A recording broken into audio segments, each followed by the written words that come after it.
رب اشرح لي صدري ويسر لي امري واحلل عقدة من لساني يفقهوا قولي اللهم ربنا الهمنا رشدنا واعذنا من شرور انفسنا اللهم آمنا وهدى وعلما نافعا وعملا صالحا ورزقا حلالا طيبا آمین یا رب العالمین۔ سورہ رحمان کا درس اگرچہ 3 نشستوں میں مکمل ہو چکا تھا، لیکن چونکہ بعض معاملات ایسے زیر بحث آئے کہ جو عام طور پر جو معروف تفاسیر اس وقت موجود ہیں بالخصوص اردو زبان کی، ان میں وہ مذکور نہیں ہیں، تو مجھے اس ضرورت کا احساس ہوا کہ ان امور پر ایک نگاہ باز گشت ڈال لی جائے، ایک مرتبہ اور ان پر توجہ ہو جائے۔ اس ضمن میں 2 باتیں تمہیداً عرض کرنی ہیں۔ ایک تو ہمارے ہاں علماء کرام کے حلقے میں تفسیر بالرائے، اس کو ایک بہت ہی غلط اور بہت گمراہ کن شے سمجھا جاتا ہے، اور چونکہ اس ضمن میں ایک حدیث بھی موجود ہے حضور صلی اللہ علیہ وسلم کا قول مبارک، لہذا اس میں کوئی شک نہیں کہ تفسیر بالرائے یقیناً ایک ایسی شے ہے کہ جس سے ہر انسان کو بچنے کی کوشش کرنی چاہیے۔ لیکن تفسیر بالرائے کے مفہوم میں علماء بالخصوص محققین کے مابین اختلاف ہے۔ بعض حضرات جو انتہائی محتاط ہیں وہ تو اس حد تک چلے جاتے ہیں کہ کوئی چیز بھی جو یا نبی اکرم صلی اللہ علیہ وسلم سے منقول نہ ہو یا سلف سے منقول نہ ہو، وہ اپنی زبان سے اس کو نکالنے سے احتراز کرتے ہیں۔ میرے نزدیک یہ ان کا احتیاط کے ضمن میں حد درجے حساس ہونا، اور اس معاملے میں بلکہ لفظ غلو بھی میں استعمال کروں تو وہ غلط نہ ہوگا کہ غلو سے کام لینا ہے۔ اس ضمن میں حال ہی میں ایک بہت عمدہ تصنیف مولانا اخلاق حسین قاسمی، جو دہلی کے اس وقت کے بڑے معروف علماء میں سے ہیں، جنہوں نے مدرسہ جامعہ رحیمیہ دوبارہ شروع کیا ہے، جو شاہ ولی اللہ دہلوی رحمۃ اللہ علیہ کے والد ماجد نے شروع کیا تھا، اور انہی کے نام سے وہ معنون ہے، اور اس میں وہ شیخ التفسیر ہیں۔ انہوں نے ایک کتاب لکھی ہے محاسن موضح القرآن۔ موضح القرآن اصل میں نام ہے اس تفسیر کا کہ جو شاہ ولی اللہ دہلوی رحمۃ اللہ علیہ کے جو سب سے بڑے صاحبزادے شاہ عبدالعزیز ہیں انہوں نے لکھی تھی، تو ان کے حواشی ہیں، نہیں بلکہ یہ شاہ عبدالقادر رحمۃ اللہ علیہ کے حواشی ہیں، اور انہی کو موضح القرآن کا نام دیا گیا ہے۔ اکثر اردو تفاسیر میں آپ ان کے حوالے دیکھیں گے، اس لیے کہ جیسے شاہ ولی اللہ دہلوی رحمۃ اللہ علیہ کا مقام ہے علم قرآن میں، اور بالخصوص فارسی ترجمہ جو انہوں نے کیا وہ ان کا ایک اہم اختصاصی مقام ہے، اسی طرح جو اردو تراجم کیے ہیں ان کے 2 صاحبزادوں نے، شاہ عبدالقادر اور شاہ رفیع الدین، وہ آج تک بھی مستند ترین تراجم وہی ہیں۔ اردو میں جتنے ترجمے بعد میں ہوئے ہیں وہ سب انہی سے ماخوذ ہیں، ان سے مستنبط ہیں، اور اس میں بعض حضرات تو اس کا اعتراف نہیں کرتے، لیکن یہ کہ حضرت شیخ الہند رحمۃ اللہ علیہ نے جو ترجمہ کیا انہوں نے تو باضابطہ اس کا اعتراف کیا ہے کہ یہ کوئی نیا ترجمہ نہیں ہے، بلکہ میں نے موضح القرآن ہی کو، چونکہ 100 برس گزر گئے ہیں اور اردو محاورہ کچھ بدل گیا ہے، اس وقت جو الفاظ مستعمل تھے اب مستعمل نہیں رہے، نئے الفاظ ان کی جگہ آ گئے ہیں، تو میں نے صرف وہ فرق کیا ہے کہ متروک جو الفاظ ہیں ان کو چھوڑ کر جو اس وقت کے مستعمل الفاظ ہیں ان کو درج کر دیا ہے۔ اگرچہ میں سمجھتا ہوں کہ یہ بھی ان کی کسر نفسی والی بات ہے، بعض جگہوں پر انہوں نے یقیناً امپروومنٹ کی ہے ترجمے میں، لیکن یہ کہ ہمارے علماء ربانیین کا یہ انداز رہا ہے کہ انہوں نے کبھی بھی اپنے کسی کام پر کوئی کریڈٹ لینے کی کوشش نہیں کی ہے، بلکہ کوشش یہی رہی ہے ان کی کہ وہ اپنے بزرگوں ہی کو اس کا تمام جو بھی کریڈٹ ہے وہ انہی کی طرف منسوب کریں۔ بہرحال محاسن موضح القرآن کے نام سے مولانا اخلاق حسین قاسمی نے جو کتاب لکھی ہے، اس میں مولانا انور شاہ کاشمیری رحمۃ اللہ علیہ کے اقوال نقل کیے ہیں اس تفسیر بالرائے کے ضمن میں، کہ اس کا یہ مفہوم سمجھ لینا کہ قرآن مجید کے الفاظ سے، ان کے معنی سے استنباط کرتے ہوئے کوئی نئی بات کہنا سرے سے غلط ہے، یہ در حقیقت قرآن مجید کے علم کو محدود کر دینے کے مترادف ہے۔ یہ گویا کہ نفی ہو جائے گی حضور صلی اللہ علیہ وسلم کے اس قول مبارک کی کہ جس میں قرآن مجید کی شان یہ بیان کی گئی ہے کہ لا تنقضی عجائبہ، اس کے عجائب کبھی ختم نہیں ہوں گے، ولا یشبع منہ العلماء، اور اس سے اہل علم کبھی سیری حاصل نہ کر سکیں گے۔ اگر یہ بات ہو کہ جو علم قرآن مجید کا ہمارے سلف کو حاصل ہو چکا بس وہی علم ہے، اس میں کسی اضافے کا کوئی امکان نہیں، تو پھر حضور صلی اللہ علیہ وسلم کا یہ قول مبارک جو ہے وہ بے معنی ہو کر رہ جائے گا کہ لا تنقضی عجائبہ ولا یشبع منہ العلماء۔ تو یہ تو جو قرآن مجید کی شان ہے اس کو گھٹانے والی بات ہے، اس کی اصل شان کو ظاہر کر دینے والی بات نہیں۔ البتہ اس ضمن میں دوسری بات بہت اہم ہے، وہ دوسری بات یہ ہے کہ قرآن مجید میں ایک ہے احکام شریعت، یہ کرو یہ نہ کرو، یہ حرام ہے یہ واجب ہے یہ لازم ہے، اس سے رک جاؤ، اوامر اور نواہی، جس کو کہ ہم ایک لفظ سے اگر تعبیر کریں تو وہ شریعت ہے۔ شریعت کے ضمن میں البتہ اس بات کو جان لینا چاہیے کہ اس شریعت کا جو علم قرآن مجید میں جو احکام آئے ہیں ان کی جو عملی یا قولی وضاحت محمد الرسول اللہ صلی اللہ علیہ وسلم نے فرمائی، اور اس کے ذریعے سے جو علم صحابہ کو حاصل ہوا اور پھر صحابہ سے تابعین اور پھر تبع تابعین سے منتقل ہوتا ہوا چلا آ رہا ہے، اس کو اصل کی حیثیت حاصل رہے گی تا قیام قیامت۔ اس میں کوئی نئی بات داخل کرنا، اجتہاد تو ہوگا، اجتہاد ہوگا نئے مسائل میں، نئی صورت مسئلہ جو پیدا ہو جائے کہ جو اس سے پہلے نہیں تھی، اس میں اہل علم، فقہا، محققین قرآن مجید سے اور سنت رسول صلی اللہ علیہ وسلم سے، سنت ثابتہ سے استدلال کرتے ہوئے، اس سے رہنمائی اخذ کرتے ہوئے حکم معلوم کریں گے نئے مسائل کا کہ جو پیدا ہو جائے، یہ بالکل دوسری بات ہے۔ لیکن یہ کہ جو مسائل اس وقت موجود تھے، جو صورت مسئلہ وہاں پائی جاتی تھی، اس میں جو حکم اس وقت معین ہو گیا ہے، اب اس میں کوئی شخص یہ سمجھے کہ اس میں وہ زمانے کے آگے بڑھنے کے ساتھ ساتھ کوئی اس کے اندر بھی کوئی اضافہ کر سکتا ہے، یا اس میں کوئی یعنی ایک ایسی کیفیت پیدا کر سکتا ہے کہ جو حضور صلی اللہ علیہ وسلم سے یا صحابہ کرام سے منقول نہ ہو، تو یہ میں سمجھتا ہوں کہ یہ بہت بڑی گمراہی ہوگی۔ البتہ اصل میدان جو ہے اس معاملے میں وہ فینومینا آف دی نیچر جو سائنس کا موضوع ہے۔ قرآن مجید اصلاً سائنس کی کتاب نہیں ہے، نہ یہ کیمسٹری کی کتاب ہے، نہ فزکس کی کتاب ہے، نہ یہ اسٹرانومی کی کتاب ہے، نہ یہ زوالوجی یا باٹنی یا بایولوجی کی کتاب ہے، ان میں سے کوئی بھی اس کا اصل موضوع نہیں ہے۔ لیکن جا بجا قرآن مجید میں ریفرنس موجود ہے فینومینا آف دی نیچر کی طرف، آیات آفاقیہ کے حوالے سے، کائنات کے اندر اللہ تعالیٰ کی خلاقی، صناعی، اس کی قدرت کے جو مظاہر ہیں ان کے حوالے سے بہت سے ایسے مسائل ہیں جن کا تعلق جو ہے وہ طبیعیات سے ہو جاتا ہے، بہت سے ایسے مسائل ہیں جن کا تعلق فلکیات سے ہو جاتا ہے، بہت سے ایسے ریفرنسز قرآن مجید میں موجود ہیں جن کا تعلق امبریولوجی سے ہے، علم الجنین سے ہے، بہت سے ایسے معاملات ہیں جن کا تعلق علم طبقات الارض، جیولوجی جو ہے اس کے ساتھ واقع ہوتا ہے۔ تو فینومینا آف دی نیچر جو ہے اس کی طرف ریفرنسز قرآن مجید میں جا بجا موجود ہیں، اگرچہ قرآن مجید کا اصل موضوع وہ نہیں۔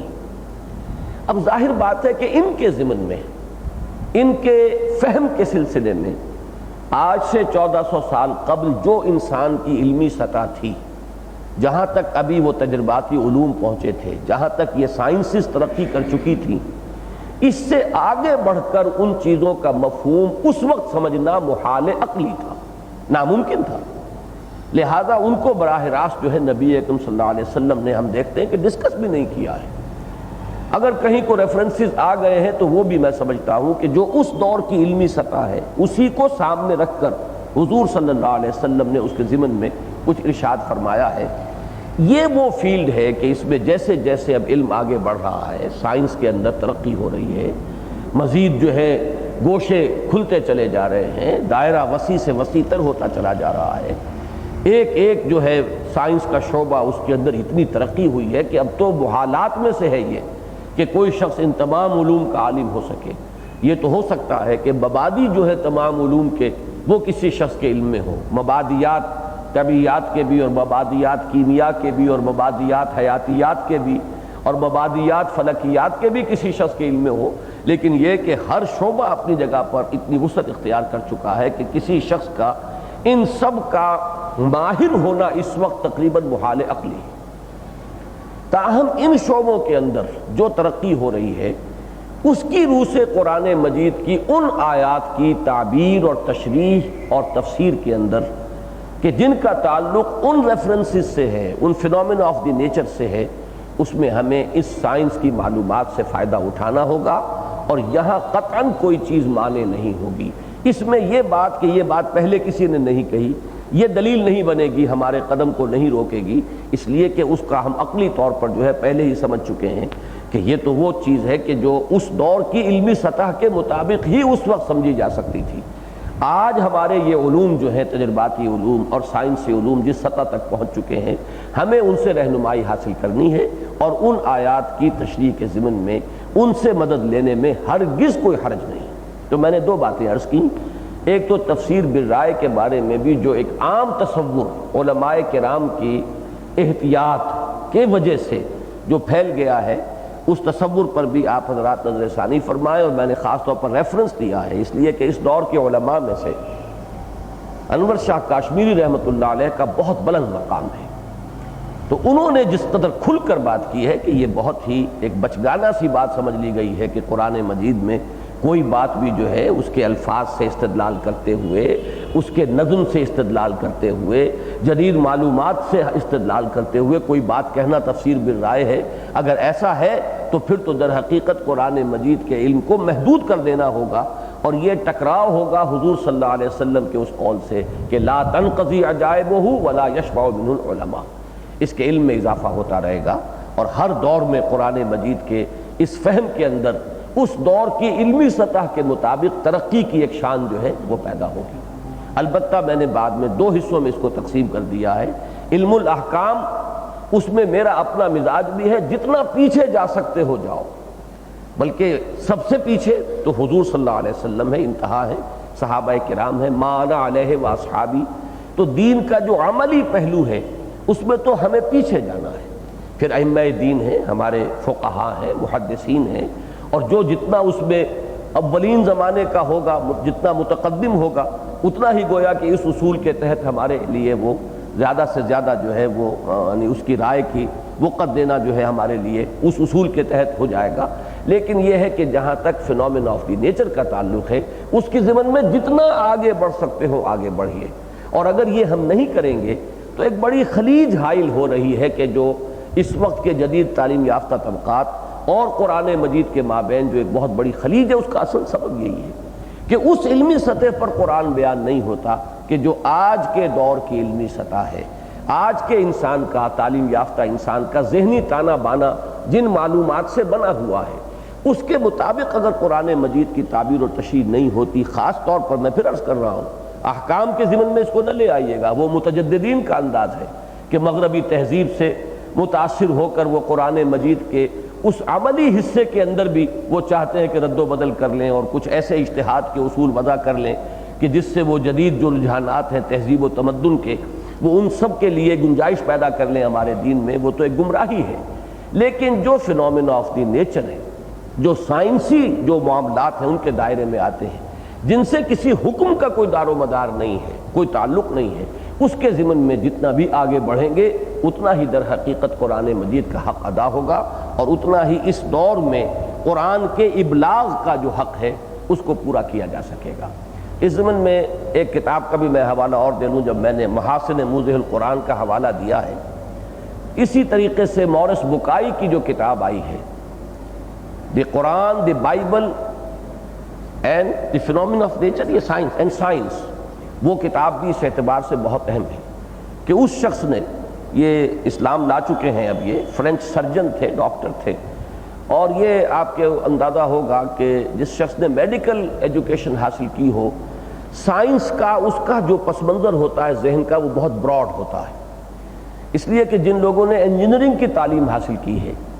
ان کا جو ہے سائنس کا مشاہدہ یا مطالعہ ہوتا ہے صرف science of the dead matter کا، وہ کیمیا اور طبیعیات اور فلکیات، لیکن یہ کہ حیاتیات کا دائرہ جو ہے وہ اس سے دور رہتے ہیں، بایولوجی، باٹنی، زوالوجی، ایمبریولوجی، ان چیزوں سے ان کا کوئی تعلق نہیں ہوتا۔ اور اب تو وہ معاملہ بہت آگے بڑھ گیا، جینیٹکس جو ہے وہ اتنے آگے چلے گئے ہیں کہ آج اس کے تحت جو کرشمے صادر ہو رہے ہیں وہ حیران کن ہیں۔ وہ دجالیت کے جو فتنے تھے جن کا ذکر کیا گیا ہے، یوں سمجھیے کہ اس کا ایک اہم شعبہ جو ہے وہ جینیٹکس کے ذریعے سے ہوگا، وجود میں آئے گا۔ تو ایک یہ ہے کہ جنہوں نے یہ میڈیکل سائنسز کو بھی کا مطالعہ کیا ہوتا ہے، ان کا کچھ نہ کچھ ذہنی پس منظر جو ہے وہ فزکس، کیمسٹری وغیرہ کا بھی بنا ہوتا ہے، اور پھر وہ یہ زوالوجی، باٹنی اور بایولوجی اور ایمبریولوجی، مختلف چیزیں چونکہ انہوں نے پڑھی ہوتی ہیں تو گویا کہ اسپیکٹرم ان کا مکمل ہو جاتا ہے۔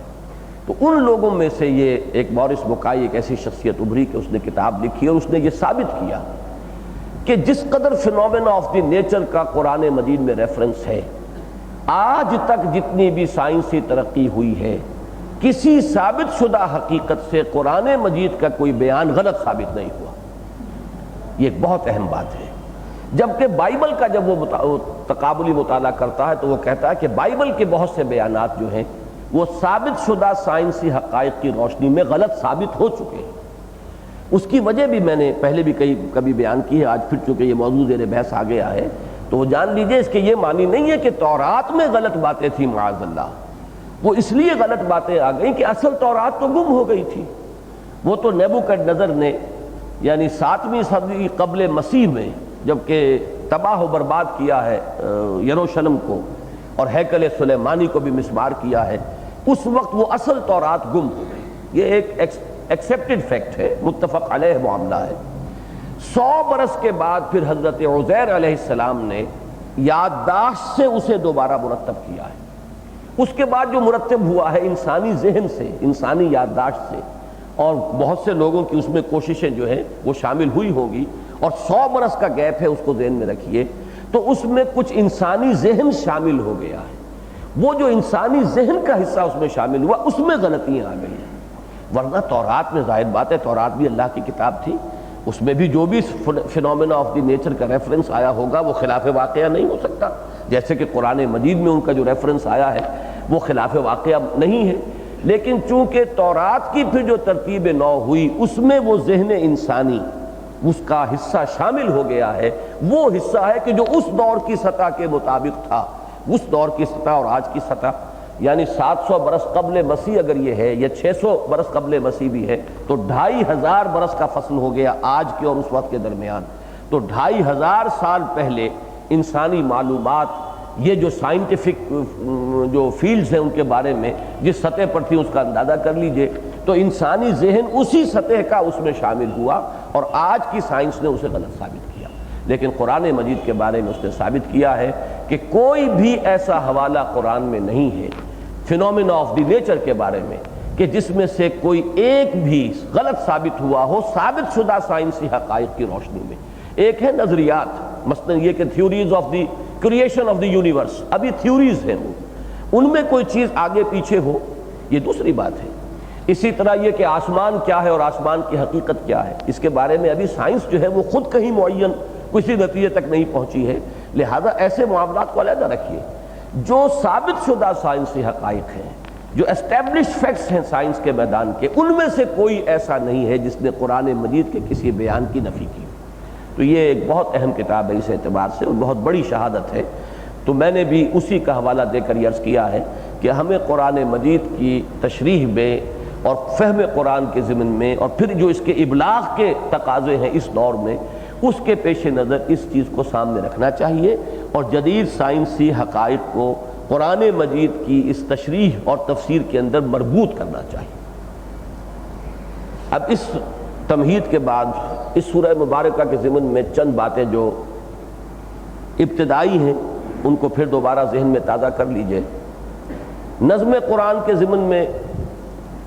یہ سورہ مبارکہ قرآن مجید کی سورتوں کے چھٹے گروپ کی مکی سورتوں کے آخری جوڑے کی پہلی سورت ہے۔ اب میرے اس جملے کو وہی حضرات صحیح طور پر سمجھ سکے ہوں گے کہ جو اس درس میں کچھ پابندی کے ساتھ کچھ عرصے سے شرکت کر رہے ہیں کہ قرآن مجید کی تمام سورتوں کو 7 گروپوں میں تقسیم کیا گیا ہے۔ یہ ایک مکتب فکر ہے، مولانا فراہی رحمۃ اللہ علیہ سے اس کا آغاز ہوا ہے، اس کو آگے بڑھایا مولانا امین احسن اصلاحی صاحب نے۔ ان کا مشاہدہ ہے اور اس سے مجھے پورا اتفاق ہے کہ قرآن مجید کی یہ 114 سورتیں 7 گروپوں میں منقسم ہیں۔ ہر گروپ میں ایک یا ایک سے زائد مکی صورتیں ہیں اور ایک یا ایک سے زائد مدنی صورتیں ہیں۔ مکی مدنی صورتیں مل کر ایک گروپ، پھر دوسرا گروپ، پھر مکی مدنی تیسرا گروپ، پھر مکی مدنی چوتھا گروپ، اس طرح 7 گروپ ہیں۔ ہر گروپ کا ایک مرکزی مضمون یا عمود ہے۔ اس عمود کے ایک رخ سے بحث ہوتی ہے مکی صورتوں میں، اسی کے دوسرے رخ کو مدنی صورتیں بیان کرتی ہیں۔ پھر یہ کہ یہ جو 7 گروپ بن گئے، اب ان میں سے جو چھٹا گروپ ہے وہ اس وقت ہمارا درس اس جگہ پہنچا ہوا ہے۔ چھٹے گروپ کی مکی صورتیں 7 ہیں: سورہ قاف، سورہ زاریات، سورہ طور، سورۃ النجم، سورۃ القمر، سورۃ الرحمن اور سورۃ الواقعہ۔ ان میں پھر دوسری چیز جو کہ مولانا امین احسن اصلاحی صاحب نے اس کو کھول کر بیان کیا ہے کہ قرآن مجید کی اکثر صورتیں جوڑوں کی شکل میں ہیں۔ بعض صورتیں بالکل منفرد مزاج کی ہیں کہ ان کا کوئی جوڑا نہیں ہے۔ میرے نزدیک اس کی بہت اہم مثال، سب سے اہم مثال جو متفق علیہ ہے وہ تو سورہ فاتحہ ہے۔ اس کا تو جوڑا اگر ہے تو پورا قرآن اس کا جوڑا بنے گا، وہ اتنی عظیم صورت ہے، ام القرآن، اساس القرآن۔ اسی طرح کی ایک عظیم صورت سورہ یاسین ہے، وہ بھی منفرد ہے صورت اپنے مزاج کے اعتبار سے۔ اسی طرح کی ایک صورت سورہ قاف ہے جو اس مجموعے میں شامل ہے، پہلی صورت ہے۔ اس کے بعد یہ جوڑے ہیں سورہ زاریات اور سورہ طور، سورہ نجم اور سورہ قمر، سورہ رحمان اور سورہ واقعہ۔ تو یہ ہے اب وہ پورا جملہ میرا مکمل ہوا کہ سورہ رحمان قرآن حکیم کی صورتوں کے چھٹے گروپ کی مکی صورتوں کے آخری جوڑے کی پہلی صورت ہے۔ یہ جو جوڑا ہے سورہ رحمان اور سورہ واقعہ، اس میں بعض چیزیں مشترک ہیں ان دونوں صورتوں کے مابین۔ وہ چیزیں بالکل سامنے کی ہیں لیکن عام طور پر توجہ ان کی طرف نہیں ہوئی ہے، میں صرف توجہ دلا رہا ہوں ورنہ اس میں کوئی نئی بات نہیں ہے۔ ایک بات جس کی طرف میرا ذہن منتقل ہوا اور میں چونک گیا کہ ان دونوں صورتوں میں ایمان بالرسالت کا کوئی ذکر نہیں، کہیں کسی نبی کا نام نہیں، کہیں کسی رسول کا نام نہیں، کہیں کسی قوم کی ہلاکت کا ذکر نہیں۔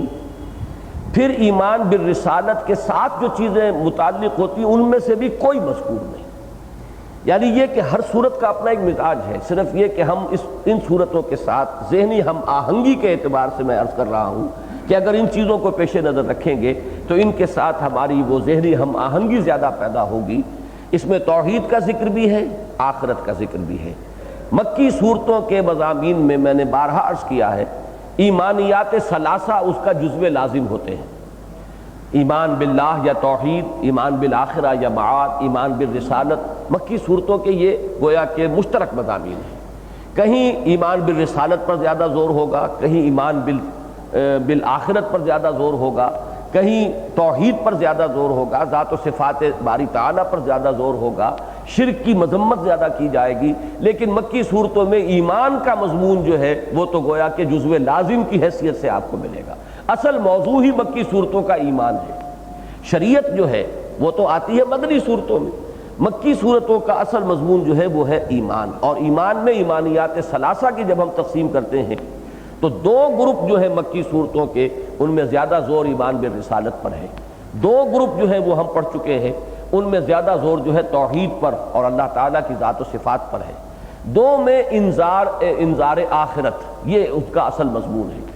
ان صورتوں کے اندر ہم یہ دیکھتے ہیں کہ ایمان بالرسالت کا نہ سورہ رحمان میں ذکر ہے نہ سورہ واقعہ میں ذکر ہے، بلکہ سارا کا سارا ذکر اللہ تعالیٰ کا اور آخرت کا ذکر۔ اس کا اگر تقابل کریں گے آپ تو سورہ قاف کے اندر 3 آیتوں میں 8 قوموں کی ہلاکت کا ذکر ہے۔ میں یہ چاہتا ہوں کہ ذرا سا چونکہ یہ تقابلی مطالعہ آج ہم کر رہے ہیں تو اب آپ ان کو ذرا دیکھتے جائیے۔ سورہ قاف کی آیات 12 سے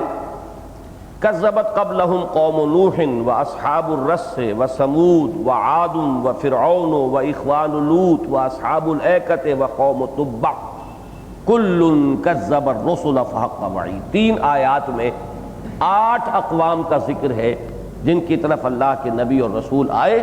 انہوں نے ان کی تکذیب کی، ان کو جھٹلایا، اس کی نتیجے میں وہ ہلاک و برباد کی گئی۔ سورہ زاریات میں حضرت ابراہیم کے ذکر سے بات شروع ہوتی ہے، پھر حضرت لوط کا ذکر ہے، قوم نوح کا ذکر ہے، قوم ہود کا ذکر ہے، قوم صالح کا ذکر ہے۔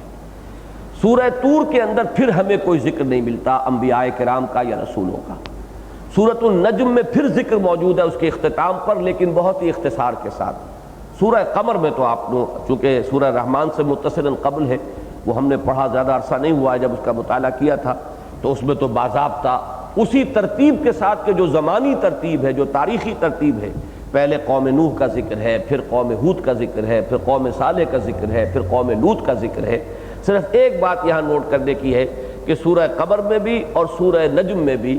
حضرت شعیب کا یا جو قوم مدین ہے اس کا ذکر موجود نہیں ہے، لیکن یہ 2 صورتیں ایسی ہیں، سورہ رحمان اور سورہ واقعہ، کہ جن میں کسی نبی، کسی رسول، کسی ہلاک ہونے والی قوم کا سرے سے کوئی ذکر نہیں۔ مزید برآں میں نے غور کیا تو ایک اور حقیقت سامنے آئی۔ کچھ چیزیں وہ ہیں کہ جن کا تعلق ہے ایمان بالرسالت کے ساتھ، مثلاً ملائکہ۔ ملائکہ اگرچہ اپنی جگہ پر ان کا وجود، ان کی ہستی،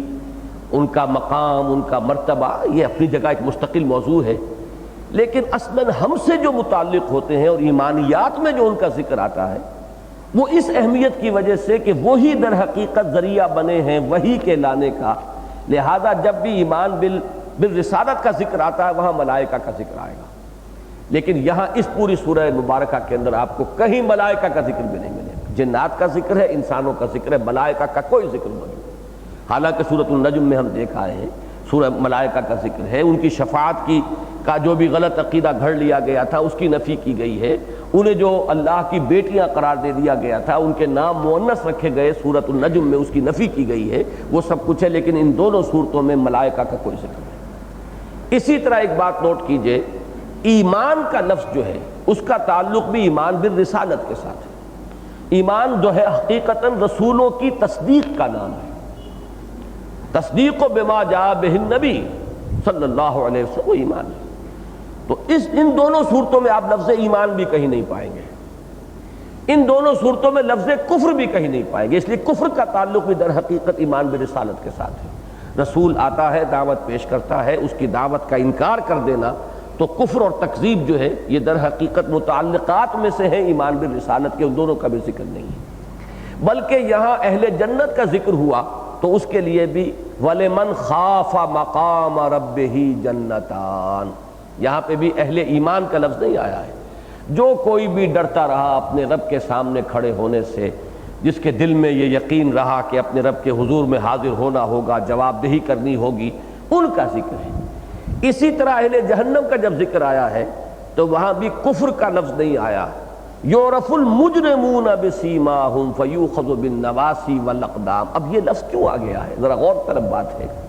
یہاں پر یہ لفظ آیا مجرم پکڑ لیے جائیں گے اس دن اور پہچان لیے جائیں گے اپنی پیشانیوں سے، اور پکڑ لیے جائیں گے پیشانیوں کے بالوں سے، اور جھونک دیے جائیں گے ان کے ہاتھ اور پاؤں پکڑ کر جہنم میں۔ لفظ مجرم آیا ہے، گویا کہ جو متعلقات ہیں ایمان بالرسالت کے ان سے بھی یہ دونوں صورتیں خالی ہیں۔ تو ایک تو یہ اہم نقطہ ہے کہ اس کو سامنے رکھیے۔ دوسرا اہم نقطہ ان دونوں صورتوں کے بارے میں، یہ میں وہ باتیں بیان کر رہا ہوں کہ جو نہیں ہیں، ان میں اوامر اور نواہی ان میں نہیں ہے۔ کہیں حکم ایمان لانے کا، ایمان لاؤ آمنوا باللہ ورسولہ جیسے کہ سورہ حدید میں آئے گا، کہیں نہیں۔ اسی طریقے سے نماز کا، زکوٰۃ کا، صدقے کا، مکی صورتوں میں بھی ان کا ذکر آتا ہے، کوئی اوامر و نواہی آتے ہیں، ان سے بھی آپ کو یہ صورتیں خالی ملیں گی۔ یہاں تک کہ میں اب چونکہ خود میرا ذہن جب ادھر منتقل ہوا ہے تو ایک یعنی کچھ حیرت سی ہوئی ہے کہ اس حد تک یہاں معاملہ ہے کہ اکثر صورتوں میں، مکی صورتوں میں اگر کوئی جمع کے صیغے سے اوامر و نواہی نہ آئے تو آپ نے یہ دیکھا ہوگا کہ اختتام پر حضور صلی اللہ علیہ وسلم سے واحد کے صیغے میں خطاب ضرور آتا ہے، جس کی مثال دیتا ہوں میں آپ کو اسی سلسلے میں سورہ قاف کو نکال لیجئے پھر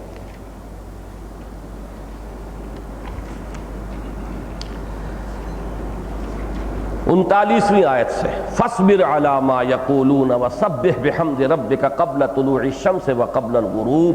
وَمِنَ اللَّيْلِ فَسَبِّحْهُ وَأَدْبَارَ السُّجُودِ وَاسْتَمِعْ يَوْمَ يُنَادِ الْمُنَادِ مِن مَّكَانٍ قَرِيبٍ، اور پھر آگے چل کر نَحْنُ أَعْلَمُ بِمَا يَقُولُونَ وَمَا أَنْتَ عَلَيْهِمْ بِجَبَّارٍ فَذَكِّرْ بِالْقُرْآنِ مَن يَخَافُ وَعِيدٍ۔ اس میں کتنے احکام جمع ہو گئے ہیں؟ صبر کیجئے، فَاصْبِرْ عَلَىٰ مَا يَقُولُونَ، تسبیح کیجئے، سبح بحمد ربک قبل طلوع الشمس وقبل الغروب، اور من اللیل فسبحہ وادبار السجود واستمع یوم ینادی المنادی من مکان قریب۔ اس سے آگے چل کر یہ کہ فذکر بالقرآن من یخاف وعید، صیغہ واحد کا ہے، خطاب بظاہر حضور صلی اللہ علیہ وسلم سے ہے، اگرچہ ہمارا یہ اصول جو ہے ہمارے سامنے رہے گا کہ یہ خطاب حضور کی وساطت سے آپ پر ایمان لانے والوں سے بھی ہے، لیکن یہ کہ مکی صورتوں میں، بالخصوص ابتدائی مکی صورتوں میں جہاں آپ کو جمع کے صیغے سے خطاب نہیں ملتا اہل ایمان سے، وہاں پر بھی واحد کے صیغے میں حضور صلی اللہ علیہ وسلم سے خطاب کی بات ملتی ہے۔ اسی طرح سورہ زاریات میں دیکھیے فَتَوَلَّ عَنْهُمْ فَمَا أَنْتَ بِمَلُومٍ وَذَكِّرْ فَإِنَّ الذِّكْرَىٰ تَنفَعُ الْمُؤْمِنِينَ۔ اے نبی ذرا ان سے اعراض کر لیجئے، آپ پر کوئی ملامت نہیں ہوگی، فَمَا أَنْتَ بِمَلُومٍ وَذَكِّرْ فَإِنَّ الذِّكْرَىٰ تَنفَعُ الْمُؤْمِنِينَ، اور ذکر تذکیر کیجئے، یاد دہانی کیجئے، اگر وہ اس لیے کہ یہ تذکیر جو ہے یقیناً اہل ایمان کو نفع پہنچانے والی ہے۔ اسی طرح سورہ طور میں دیکھیے وَاصْبِرْ لِحُكْمِ رَبِّكَ فَإِنَّكَ بِأَعْيُنِنَا وَسَبِّحْ بِحَمْدِ رَبِّكَ حِينَ تَقُومُ وَمِنَ اللَّيْلِ فَسَبِّحْهُ وَإِدْبَارَ النُّجُومِ۔ یہ ہے وہ انداز کہ جو اوامر و نواہی میں کچھ گفتگو خطاب میں یہ کرو یہ نہ کرو، لیکن یہ کہ سورۃ الرحمن اور سورۃ الواقعہ دونوں اس سے بھی قطعاً خالی ہیں۔ یہاں ذکر ہے صرف دو چیزوں کا، اب نوٹ کیجئے مثبت انداز میں۔ توحید کا ذکر بھی یہاں اس انداز میں نہیں ہے جیسا کہ قرآن مجید میں اکثر و بیشتر آپ کو ملتا ہے۔ اللہ کی صفات قدرت، اللہ کی صفت علم، اس کا ذکر اس انداز میں یہاں نہیں ہے۔ عام طور پر دو دو صفات یا دو دو اسماء پر آیتیں ختم ہوتی ہیں، وَهُوَ الْغَفُورُ الرَّحِيمُ وَهُوَ السَّمِيعُ الْبَصِيرُ، وہ انداز یہاں آپ کو نہیں ملے گا۔ یہاں اللہ تعالیٰ کی خلاقی، صناعی، اس کی تخلیق میں بو قلمونی، رنگا رنگی، یہ ہے رنگ اصل میں کہ جو سورہ رحمان میں بھی ہے، اور یہی رنگ آپ کو ملے گا سورہ واقعہ کے اندر بھی۔ تو توحید کے بیان میں بھی ایک خاص پہلو ہے کہ جو ان دونوں صورتوں میں آپ کو مشترک طور پر ملے گا، وہ ہے اللہ کی خلاقی، صناعی، اس کی بو قلمونی، اس کی رنگا رنگی، اس میں منوٹنی ہونے کی بجائے اس میں جو آپ کو ایک تغیر نظر آتا ہے اور بہت سی رنگا رنگی نظر آتی ہے، اور وہ اس کی اصل میں قوت خلاقی جو ہے اس کا مظہر ہے۔ تو یہ ہیں وہ چیزیں کہ جو سورہ رحمان میں بھی آئی ہیں، سورہ واقعہ میں بھی آئی ہیں۔ مزید جن حضرات کو دلچسپی ہے وہ یہ اور نوٹ کر لیں کہ سورہ رحمان میں وہ ایک نیریٹو انداز ہے، اللہ نے یہ کیا، مرج البحرین یلتقیان بینہما برزخ لا یبغیان والارض وضعها للانام، یہ اللہ تعالیٰ کی خلاقی، اللہ کی قدرت کا ایک ذکر ہو رہا ہے بیانیہ انداز میں، اللہ نے یہ کیا، لیکن چونکہ جوڑا ہے اور وہاں کچھ اسلوب جو ہے بدلنا چاہیے، تو سورہ واقعہ میں سوالیہ انداز میں یہ بارش تم برساتے ہو کہ ہم برساتے ہیں؟ تم نے کبھی غور کیا کہ وہ منی کی بوند جو تم ٹپکا کر فارغ ہو جاتے ہو، اسے تم آگے تخلیق کرتے ہو یا ہم تخلیق کرتے ہیں؟ انتم تخلقونها اب نحن الخالقون، یہ بارش برسانے والا کون ہے؟ یہ تم آگ جلا لیتے ہو آرام سے، کبھی تم نے غور کیا کہ اس کی یہ لکڑی، اس کا یہ درخت ہم اگاتے ہیں کہ تم اگاتے ہو؟ اب یہ انداز جو ہے وہاں پر سوالیہ انداز میں، لیکن اس میں بھی اللہ تعالیٰ کی خلاقی اور صناعی، اس کی قدرت کا خاص یہ پہلو جو ہے یہی دو چیزیں آپ کو ملیں گی، یعنی چیز ایک ہی ہے، انداز دو ہیں، ایک میں سوالیہ انداز میں جس کو استفہام تقریری کہتے ہیں، سوال کیا جا رہا ہے لیکن در حقیقت مراد کسی حقیقت کی طرف توجہ دلانا ہے کہ غور کرو، تم نے کبھی سوچا نہیں یہ جو کھیتیاں جو ہیں جو اگتی ہیں یہ تم انتم تزرعونها ام نحن الزارعون، کون ہے ان کو اگانے والا، تم ہو یا ہم ہیں؟ تم نے تو بیج ڈالا اور فارغ ہو گئے۔ اس کے بعد یہ کہ کون ہے، جو اقبال نے کہا ہے کہ پالتا ہے بیج کو مٹی کی تاریکی میں کون لایا پورب سے کیا ہے وہ باد سازگار، کون لایا کھینچ کر پچھم سے باد سازگار، یہ ساری چیزیں کہ جو اس کھیتی کی پرورش کا، اس کی نشو و نما کا ذریعہ بنتی ہیں، یہ ہمارے قبضہ قدرت میں، یہ تمہارے قبضہ قدرت میں۔ تو معلوم ہوا کہ یہ بھی ان دونوں کا مشترک مضمون ہے، لیکن یہ کہ اسلوب سورہ رحمان اور سورہ واقعہ کے اندر مختلف ہے۔ تیسری چیز یہ نوٹ کیجئے جو میں نے عرض کیا کہ اس میں ایمان بالآخرت کا تو سرے سے، ایمان بالرسالت کا تو ذکر ہے ہی نہیں، یا توحید ایمان باللہ ذات و صفات، اور یا پھر آخرت میں بھی اگرچہ یہ سلسلہ جو ہے صورتوں کا یہ انذار کا گروپ ہے، لیکن ان دونوں صورتوں میں تبشیر کا رنگ زیادہ نمایاں ہے۔ جنت کی نعمتوں کا جس تفصیل سے ذکر آیا ہے، جنت کے دو درجات کا جس طریقے سے ذکر آیا ہے سورہ رحمان میں بھی اور سورہ واقعہ میں بھی، اتنی تفصیل سے، اتنی وضاحت سے اہل جہنم کا ذکر نہیں ہے۔ گویا کہ ہے تو دونوں چیزیں موجود، لیکن ہر صورت کا اپنا ایک مخصوص اسلوب ہے۔ ان دونوں صورتوں میں تبشیر کا رنگ زیادہ نمایاں ہے۔ اہل جنت کے لیے جو نعمتیں ہیں، جو اللہ نے جو بھی ان کے لیے آسائشیں اور نعمتیں اور جو ساز و سامان فراہم کیا ہے، ان کا ذکر جو ہے جس قدر تفصیل سے آیا ہے سورہ رحمان میں بھی اور سورہ واقعہ میں بھی، اہل جہنم کی یہ عذاب کی جو صورتیں ہیں ان کا بڑا اجمالی ذکر آیا ہے، اس قدر تفصیل سے نہیں آیا ہے۔ یہ چند باتیں ہیں جو ان دونوں صورتوں کے جو اسلوب ہے اس کے بارے میں نے عرض کی۔ ایک بات جو پہلے عرض کر چکا ہوں اس کو پھر دہرا رہا ہوں آج، جہاں تک مضامین کی ترتیب کا تعلق ہے، ان دونوں صورتوں کے مابین ایک مرر امیج کی نسبت ہے۔ یہ مرر امیج کا لفظ جو ہے، جو حضرات اس کو سمجھتے ہیں، آج کل وہ ڈپلیکس بنتے ہیں، مکان ایک پلاٹ کو دو حصوں میں آپ تقسیم کر کے جب مکان بناتے ہیں تو ایک انتہا پر جو چیز ہے دوسری انتہا پر وہی ہوگی۔ ایک گراج ادھر ہے تو وہ گراج دوسرے اینڈ پر آپ کو ملے گا، ڈرائنگ رومز ہے تو دونوں آپس میں ملے ہوئے ملیں گے۔ یہ بالکل ایسے ہی ہے کہ جیسے مرر امیج ہوتی ہے کہ ہم جب سامنے کھڑے ہوتے ہیں آئینے کے تو ہمارا جو داہنا ہاتھ ہے وہ ہمارے اس امیج کے اندر بایاں بن کر سامنے آتا ہے، اس میں ترتیب الٹ جاتی ہے، اسی لیے یہ لفظ استعمال ہوتا ہے مرر امیج کا۔ اس کو اگر جوڑ دیا جائے گا تو وہ مل جائیں گے، لیکن یہ کہ وہ در حقیقت دونوں ڈپلیکس کے جو دو حصے ہیں وہ ایک دوسرے کا مرر امیج شمار ہوتے ہیں۔ بالکل یہی ترتیب ہے سورہ رحمان اور سورہ واقعہ کے مضامین میں۔ سورہ رحمان کے شروع میں 4 آیات میں قرآن مجید کی عظمت کا ذکر ہے، وہ میں بیان کر چکا ہوں، آج پھر تھوڑا سا اس کا ذکر کروں گا۔ یہ مضمون سورہ واقعہ میں اختتام پر آئے گا اور وہاں 8 آیات آپ کو ملیں گی۔ فلا اقسم بمواقع النجوم وَإِنَّهُ لَقَسَمٌ لَوْ تَعْلَمُونَ عَظِيمٌ إِنَّهُ لَقُرْآنٌ كَرِيمٌ فِي كِتَابٍ مَّكْنُونٍ لَا يَمَسُّهُ إِلَّا الْمُطَهَّرُونَ تَنزِيلٌ مِّن رَّبِّ الْعَالَمِينَ أَفَبِهَٰذَا الْحَدِيثِ أَنتُم مُّدْهِنُونَ وَتَجْعَلُونَ رِزْقَكُمْ أَنَّكُمْ تُكَذِّبُونَ۔ دیکھیے اس صورت کے اسلوب کے مطابق یہاں بھی سوالیہ انداز اختیار کیا گیا، تو کیا تم ایسی کتاب کے بارے میں سستی کی روش اختیار کر رہے ہو؟ بلکہ اس سے بھی بڑھ کر تم نے یہ بدبختی اپنے لیے اختیار کی ہے کہ اس کا انکار کر رہے ہو۔ تو یہ ہے ایک سوالیہ انداز، جیسے کہ سورہ واقعہ میں اللہ تعالیٰ کی قدرت کا ذکر جو ہے وہ بھی سوالیہ انداز میں ہے۔ اس کے فوراً بعد سورہ رحمان میں اللہ تعالیٰ کی خلاقی اور صناعی جس کا میں ذکر کر چکا ہوں وہ مثبت بیانیہ انداز میں ہے، وہاں اس قرآن مجید کے ذکر سے متصلاً قبل یہی مضمون ملتا ہے سوالیہ انداز میں۔ اس کے بعد سورہ رحمان میں اہل جہنم کا ذکر ہے، مجرمین کا ذکر ہے، وہاں پر بھی اس کے بعد متصلاً قبل جب آئیں گے تو پھر وہ اہل جہنم کا اصحاب الشمال کا ذکر ہے۔ آخری میں اس سورہ مبارکہ میں بھی 2 درجے اہل جنت کے، وَلِمَنْ خَافَ مَقَامَ رَبِّهِ جَنَّتَانِ ایک درجہ ہے، وَمِن دُونِهِمَا جَنَّتَانِ دوسرا درجہ ہے۔ بالکل وہی آپ کو ملے گی سورہ واقعہ کے اندر کہ شروع میں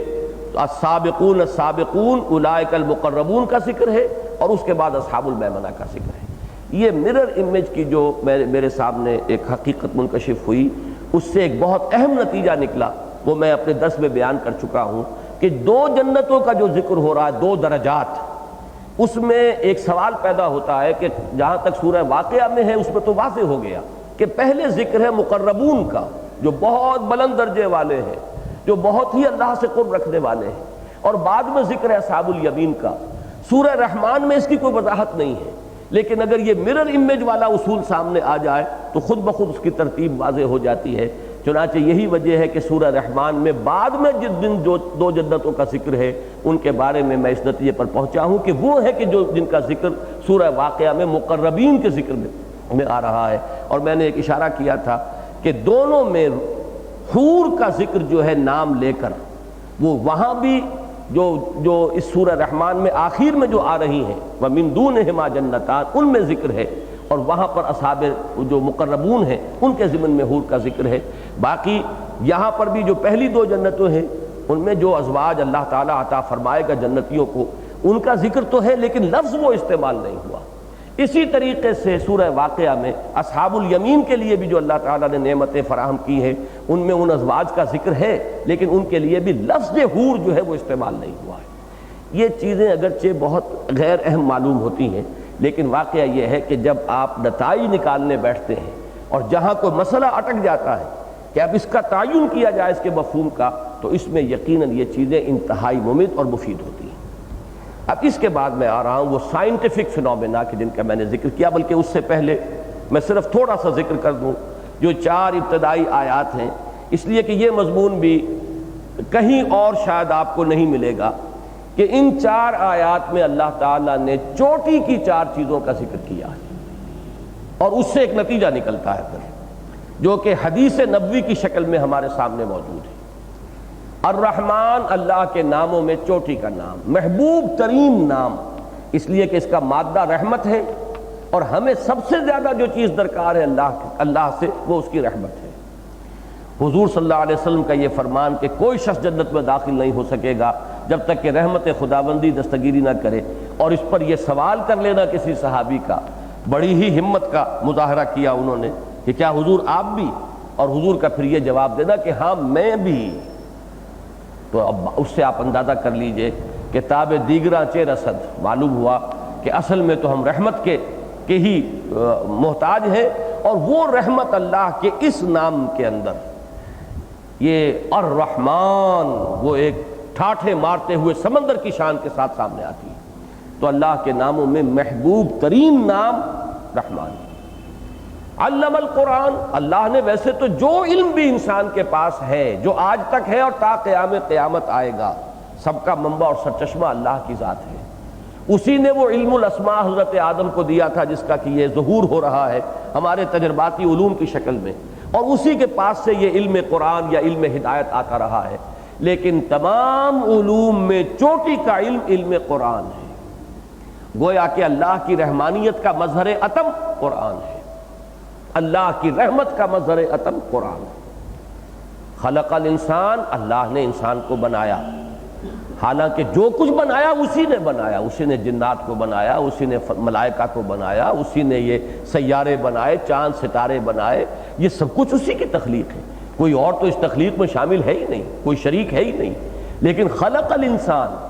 اشارہ کس بات کی طرف کیا جا رہا ہے کہ اس کی تخلیق کا نقطہ عروج، جو کچھ اس نے پیدا کیا ہے اس میں چوٹی کی تخلیق انسان ہے۔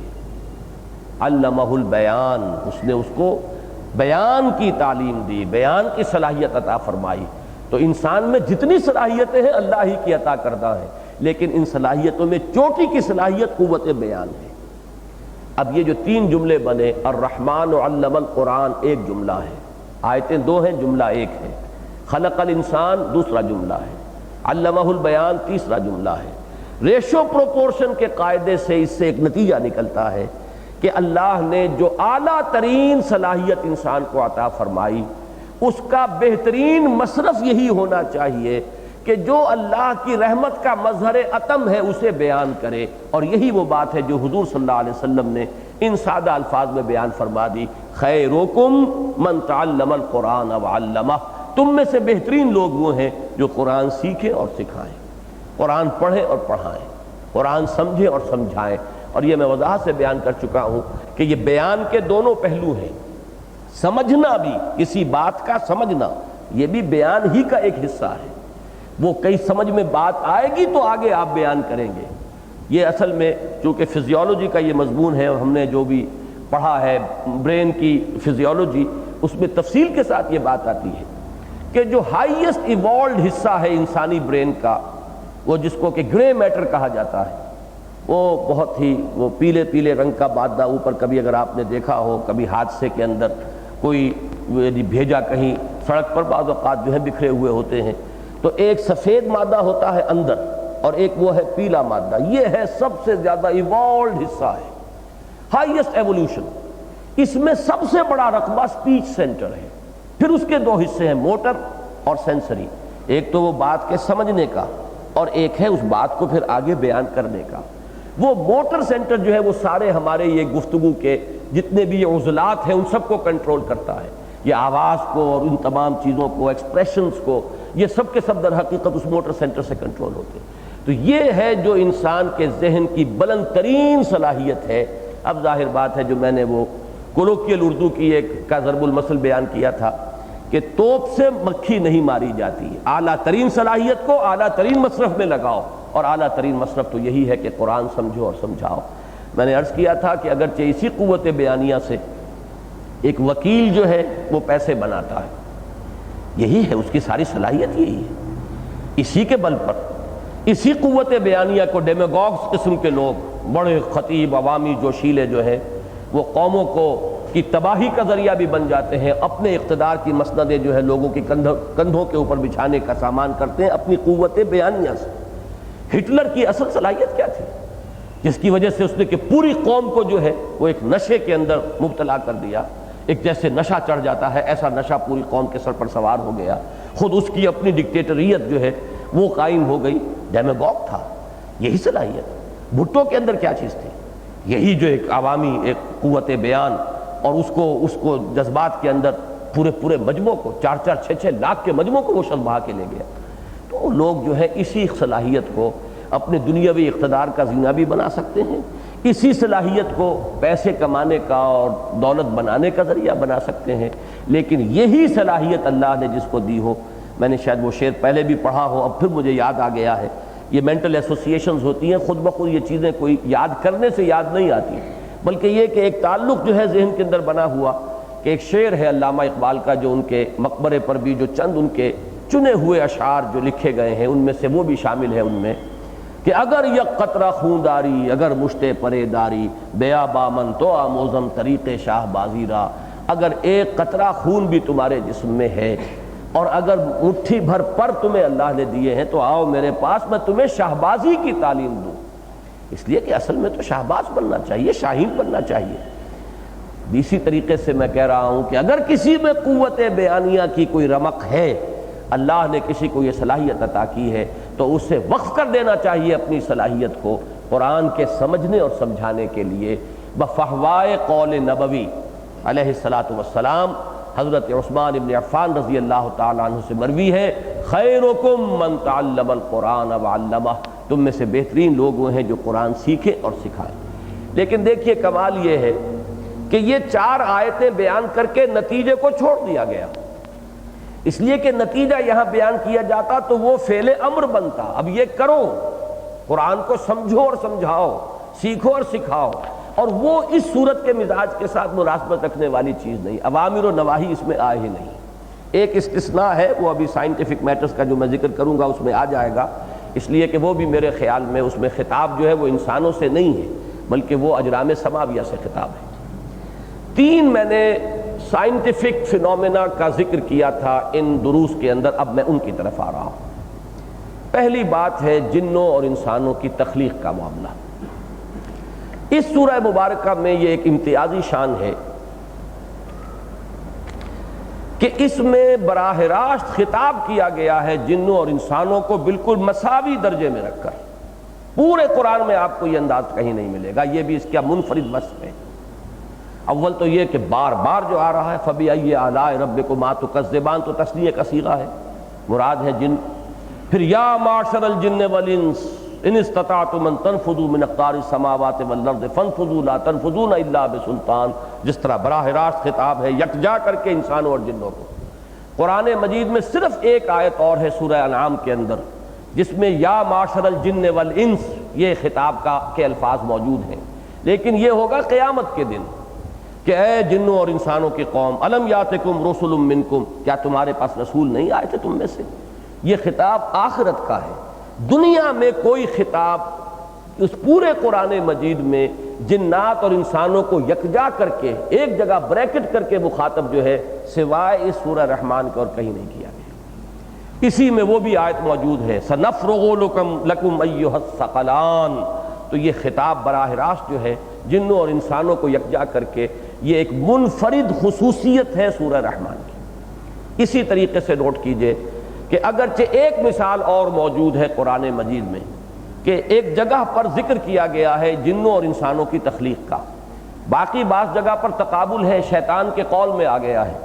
کہ مجھے آگ سے پیدا کیا، اس آدم کو تو نے مٹی سے بنایا، میں اس سے بہتر ہوں، انا خیر منہ، میں کیسے اس کو سجدہ کروں، کیسے جھکوں اس کے سامنے، خلقتنی من نار وخلقتہ من طین، مجھے تو نے آگ سے بنایا، اسے مٹی سے بنایا۔ اور سورہ کہف سے ہمیں معلوم ہے کہ وہ شیطان جو ہے وہ عزازیل وہ جنات میں سے تھا، کان من الجن ففسق عن امر ربی۔ لیکن یہ کہ براہ راست جنات کی اور انسانوں کا تقابل کرتے ہوئے تخلیق کا ذکر جو ہے وہ سورہ حجر میں ہے یا سورہ رحمان میں ہے۔ سورہ حجر میں بھی وہ دو آیتیں علیحدہ علیحدہ ہیں، لقد خلقنا الانسان من صلصال من حمأ مسنون ایک آیت، والجان خلقناہ من قبل من نار السموم دوسری آیت۔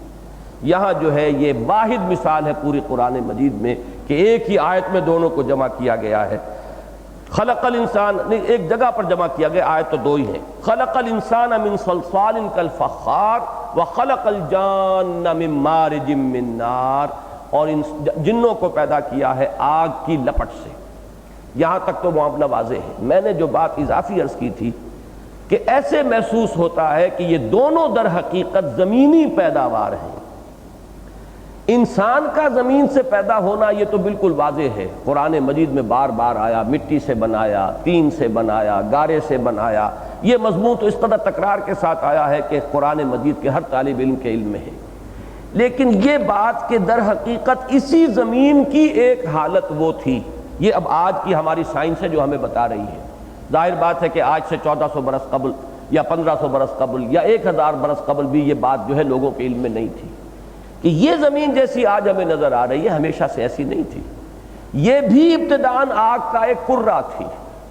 ایک شعلہ، ایک آگ کا ایک بہت بڑا ناری کرہ۔ وہ آگ ٹھنڈی ہوئی ہے تو جیسے انگارے کے اوپر راکھ آ جاتی ہے ایسے ہی زمین کے اوپر کرسٹ آف دی ارتھ جو ہے وہ بنا ہے۔ یہ راکھ ہے زمین کی کہ جو مٹی کی شکل میں ہمیں نظر آ رہی ہے۔ پھر جیسے کہ کوئی چیز ٹھنڈی ہوتی ہے تو سکڑتی ہے، لہذا وہ زمین جو ہے سکڑی ہے، اور سکڑنے میں اس کے اندر یہ نشیب و فراز پیدا ہوئے کہ کہیں پہاڑ ہو گئے اور کہیں غاریں ہو گئیں۔ جو اس آگ کے بخارات نکلے تھے وہی ہیں کہ جنہوں نے باہر جا کر فضا کی شکل اختیار کی ہے۔ یہ گیسز ہیں جو اسی آگ سے نکلی ہوئی گیسز ہیں کہ جنہوں نے یہ ہماری فضا کا جو کور ہے پوری زمین کے گرد یہ مہیا کیا ہے۔ انہی میں سے گیسز ہیں آکسیجن اور ہائیڈروجن جن سے پانی بنا ہے۔ وہ پانی جو ہے سال ہا سال نہیں، ہزار ہا سال تک وہ پانی زمین کے اوپر برستا رہا ہے، وہی پانی ہے جس نے سمندروں کی شکل اختیار کی ہے۔ اب نوٹ کیجئے، یہ تو نظریہ ارتقاء نے بات بڑی تفصیل سے بیان کی کہ جب وہ سمندروں کے اور زمین کی مٹی جہاں ملی تھی وہاں دلدلی کیفیات پیدا ہوئی، کبھی وہ پانی خشک ہو جاتا ہے، کبھی پھر وہاں پانی آ جاتا ہے، کبھی وہ کرسٹ بن جاتا ہے، پپڑی سی بن جاتی ہے جہاں دلدلیں ہوتی ہیں ان کے اوپر آپ نے دیکھا ہوگا۔ یہ جو وہاں کا تغیر و تبدل ہے اسی کے ذریعے سے وہاں حیاتیاتی جو ہے ارتقاء شروع ہوا ہے۔ یہ ہے کہ جو سائنس ہمیں بتا رہی ہے۔ قرآن مجید نے اس کو اس صراحت کے ساتھ کہیں بیان نہیں کیا ہے، لیکن کہیں وہ کہتا ہے تراب سے بنایا، مٹی سے بنایا، کہیں کہتا ہے تین سے بنایا، تین کہتے ہیں مٹی کو جب پانی میں گوندھ کر گارا بنا دیا جائے تو وہ تین ہے، کہیں وہ کہتا ہے تین لازب سے بنایا، گارا جب بہت عرصے تک پڑا رہے اس میں چپچپاہٹ پیدا ہو جائے،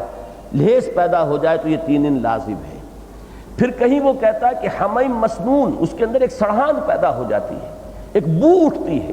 ہم نے اس سے بنایا۔ یہ عام طور پر ہوا کرتا تھا، آج کے نوجوانوں کے لیے تو یہ اب یعنی ایسی بات ہے کہ جو ان کے مشاہدے میں کبھی نہیں رہی۔ ہم نے اپنے بچپن میں دیکھا ہے، کچے مکان ہوتے تھے،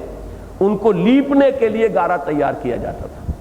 وہ گارا تغاری بنا کر جو ہے مٹی اس میں ڈال دی گئی، پھر اس میں کوئی توڑی ڈالتے تھے، آرگینک میٹر، یہ توڑی ہے جو وہاں جب گلتی تھی تو اس سے اس کے اندر وہ لیس پیدا ہوتا تھا اس گارے کے اندر، اور ایک سڑان سی پیدا ہو جاتی تھی، اس کے اندر بدبو پیدا ہوتی تھی۔ یہ ہے من حمیم مسنون۔ پھر جب یہ خشک ہوتی تھی اور اس کے اندر پپڑیاں بنتی تھی تو یہ ہے صلصال من حمیم مسنون۔ یہ پپڑی اتنی خشک ہو جائے کہ بجنے لگے، وہ کھنکھنانے لگے تو وہ ہے صلصال کالفخار۔ اب آپ اندازہ کیجئے 6 یا 7 تعبیرات ہیں جو قرآن مجید نے دی، اور پورا کا پورا فلسفہ ارتقاء جہاں سے بیان کرتا ہے مدارج کو، وہ اس کے اندر فٹ بیٹھتا چلا جاتا ہے۔ قرآن مجید نے اس انداز میں بیان نہیں کیا، لیکن ان مدارج کا جو ہے اس کے ساتھ ایک کوریلیشن قائم ہوتا ہے۔ بہرحال جہاں تک ایک اینڈ ریزلٹ جسے ہم کہتے ہیں وہ مشترک ہے کہ مٹی سے بنا انسان، وہ کرسٹ آف دی ارتھ جو ہے اسی سے بنا ہے، بلکہ آدم کے لفظ کی یہی شرح کی جاتی ہے۔ ادیم کہتے ہیں چھلکے کو، تو ادیم الارض جو ہے زمین کا یہ چھلکا، کرسٹ آف دی ارتھ، اس سے آدم وجود میں آئے ہیں، اس لیے حضرت آدم کا نام جو ہے وہ آدم ہے۔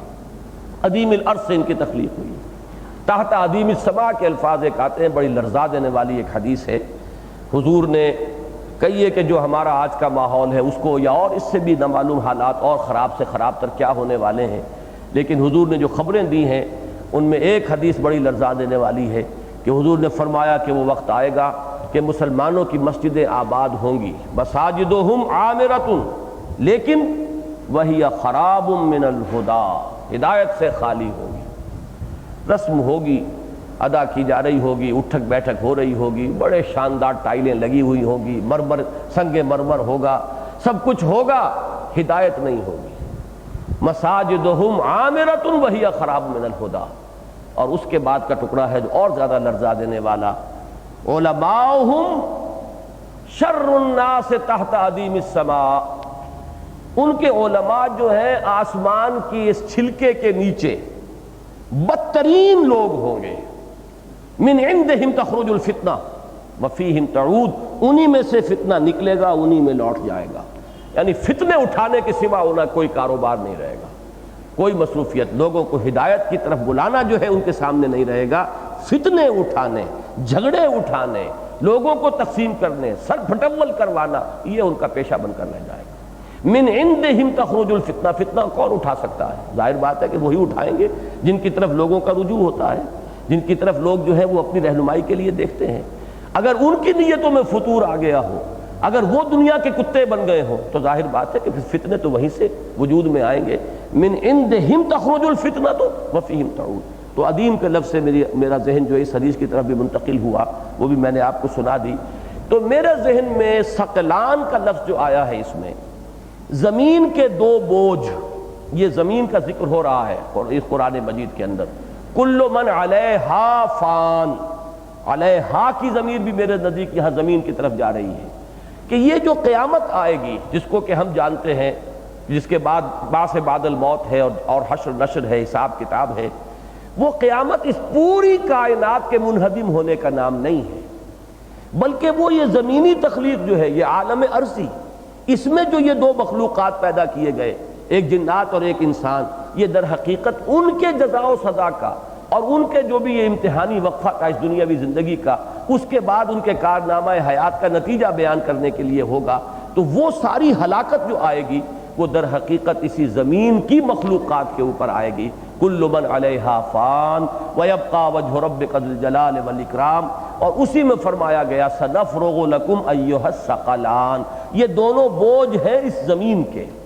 گویا کہ دونوں زمین ہی سے بنائے گئے ہیں، اگرچہ جنات اس دور میں بنائے گئے جبکہ زمین آگ کا ایک شعلہ تھی، اس شعلے کی لپٹ سے، نار السموم، شعلے کے بارے میں بھی میں بیان کر چکا ہوں، یہ فزکس کے بلکہ ابتدائی اسباق میں سے ہے کہ شعلہ جو ہے فلیم، اس کا بھی ایک حصہ تو وہ ہے لیومینس جو نظر آ رہا ہوتا ہے، جو وہ پیلے سے رنگ کا ایک شعلہ آپ کو نظر آ رہا ہے، آگ ہے، پیلے رنگ کی ہے،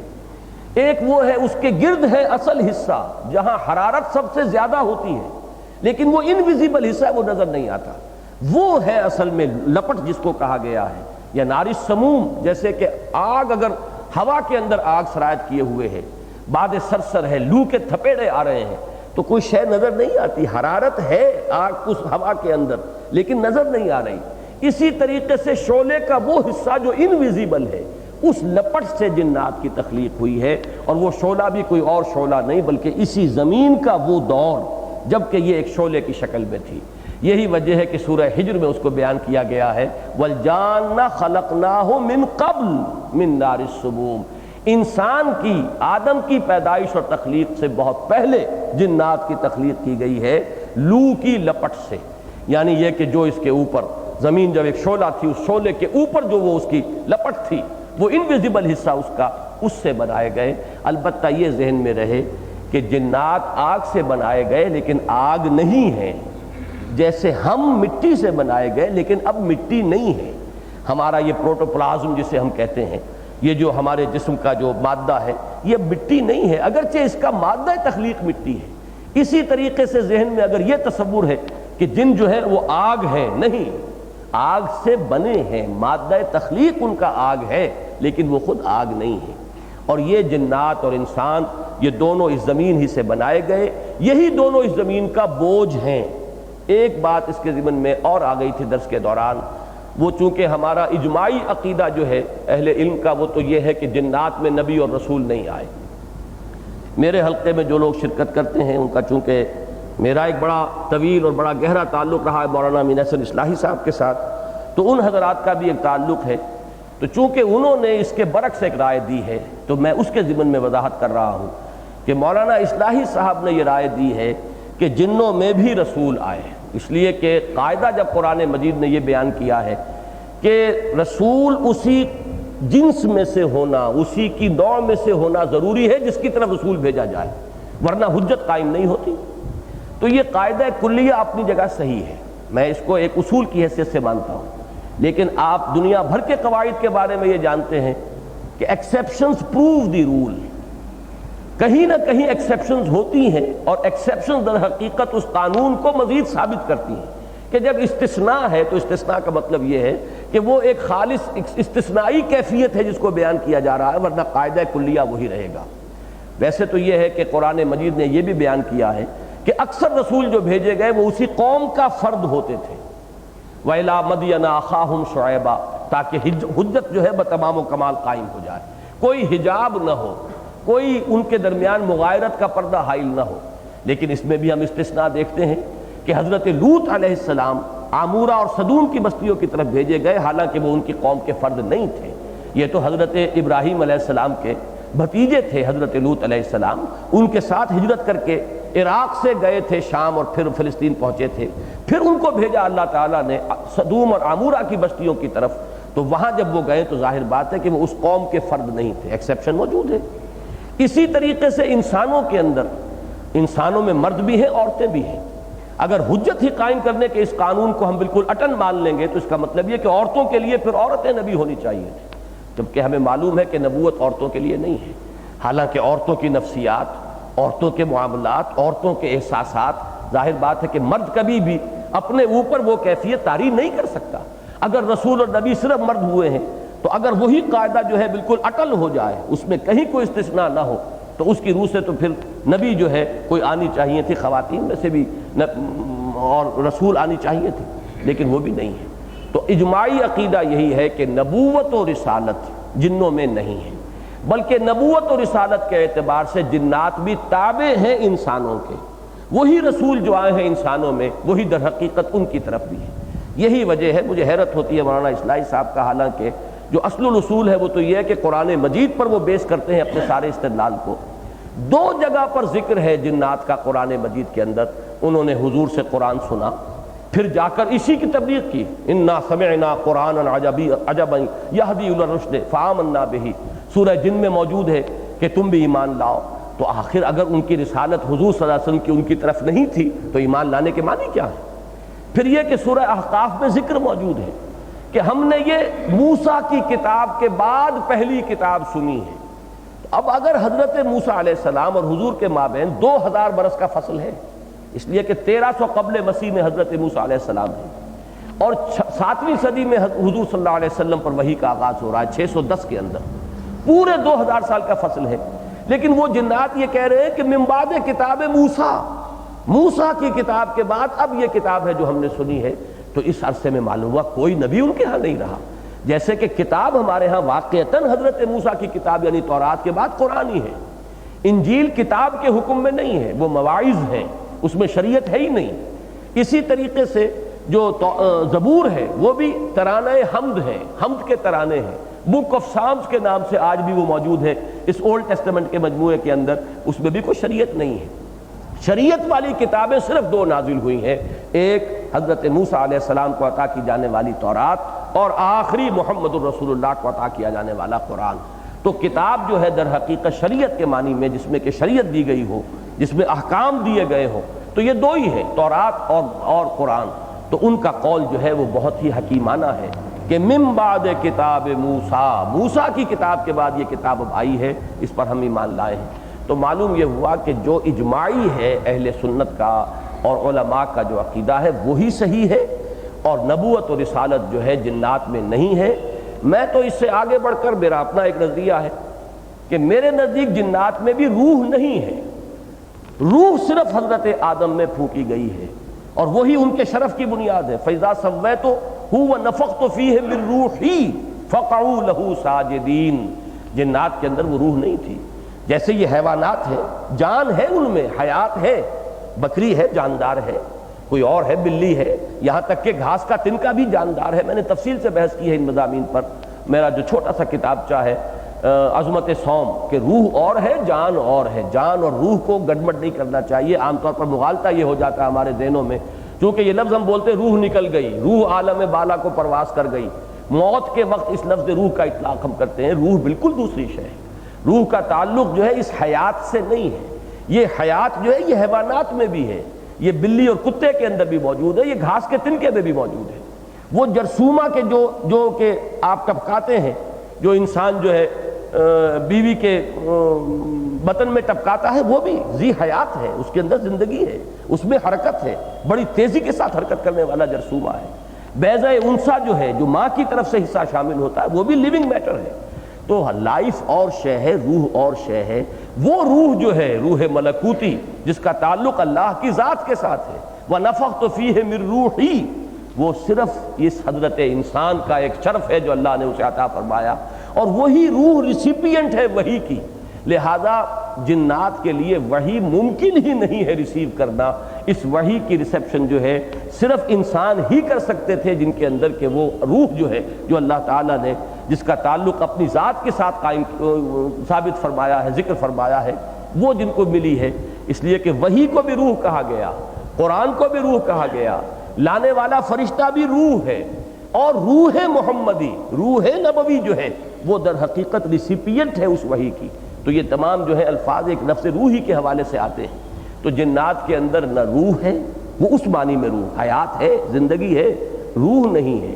وہ روح سے خالی ہے۔ اس اعتبار سے بھی وہ وحی کے ریسیپینٹ بن ہی نہیں سکتے، ان میں کوئی نبوت و رسالت نہیں ہوئی۔ نبوت و رسالت کے اعتبار سے وہ انسانوں ہی کے تابع ہیں۔ دوسری چیز جو میں نے عرض کی تھی سائنٹفک فنومینا کے اعتبار سے، وہ یہ آیت نمبر 7 سے لے کر اور آیت نمبر 9 تک، وَالسَّمَاءَ رَفَعَهَا وَوَضَعَ الْمِيزَانَ أَلَّا تَطْغَوْا فِي الْمِيزَانِ وَأَقِيمُوا الْوَزْنَ بِالْقِسْطِ وَلَا تُخْسِرُوا الْمِيزَانَ۔ اب یہاں وہ ایکسیپشن موجود ہے کہ اس میں ایک امر بھی ہے، 2 نہیں بھی ہیں۔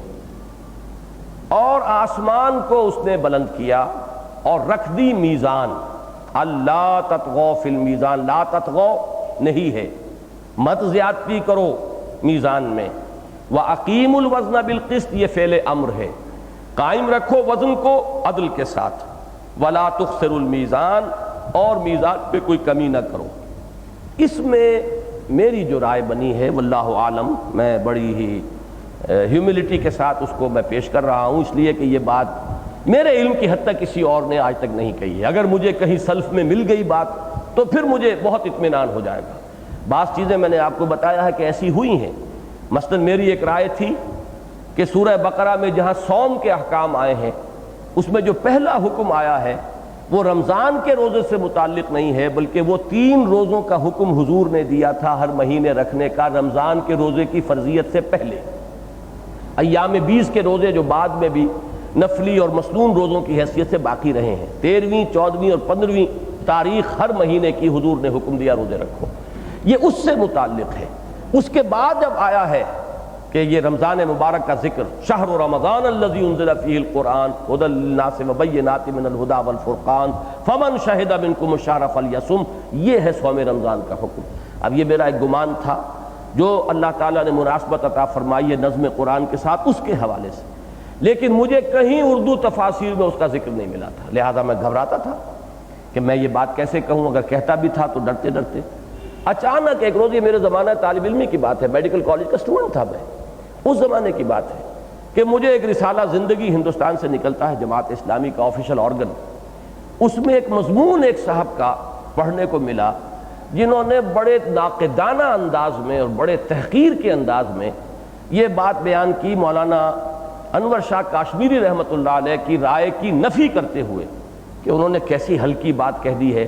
کہ یہ پہلا حکم جو ہے روزے کا، یہ رمضان کا حکم رمضان کے روزے سے متعلق نہیں ہے، بلکہ یہ تو متعلق ہے وہ جو 3 روزوں کا حکم دیا گیا تھا شروع میں۔ اب انہوں نے تو ان کی نفی کی تھی اور بڑے استحقار کے انداز میں اور تردید کرتے ہوئے بات کہی تھی، لیکن مجھے اطمینان کا سانس نصیب ہوا کہ اگر جو رائے میری بنی،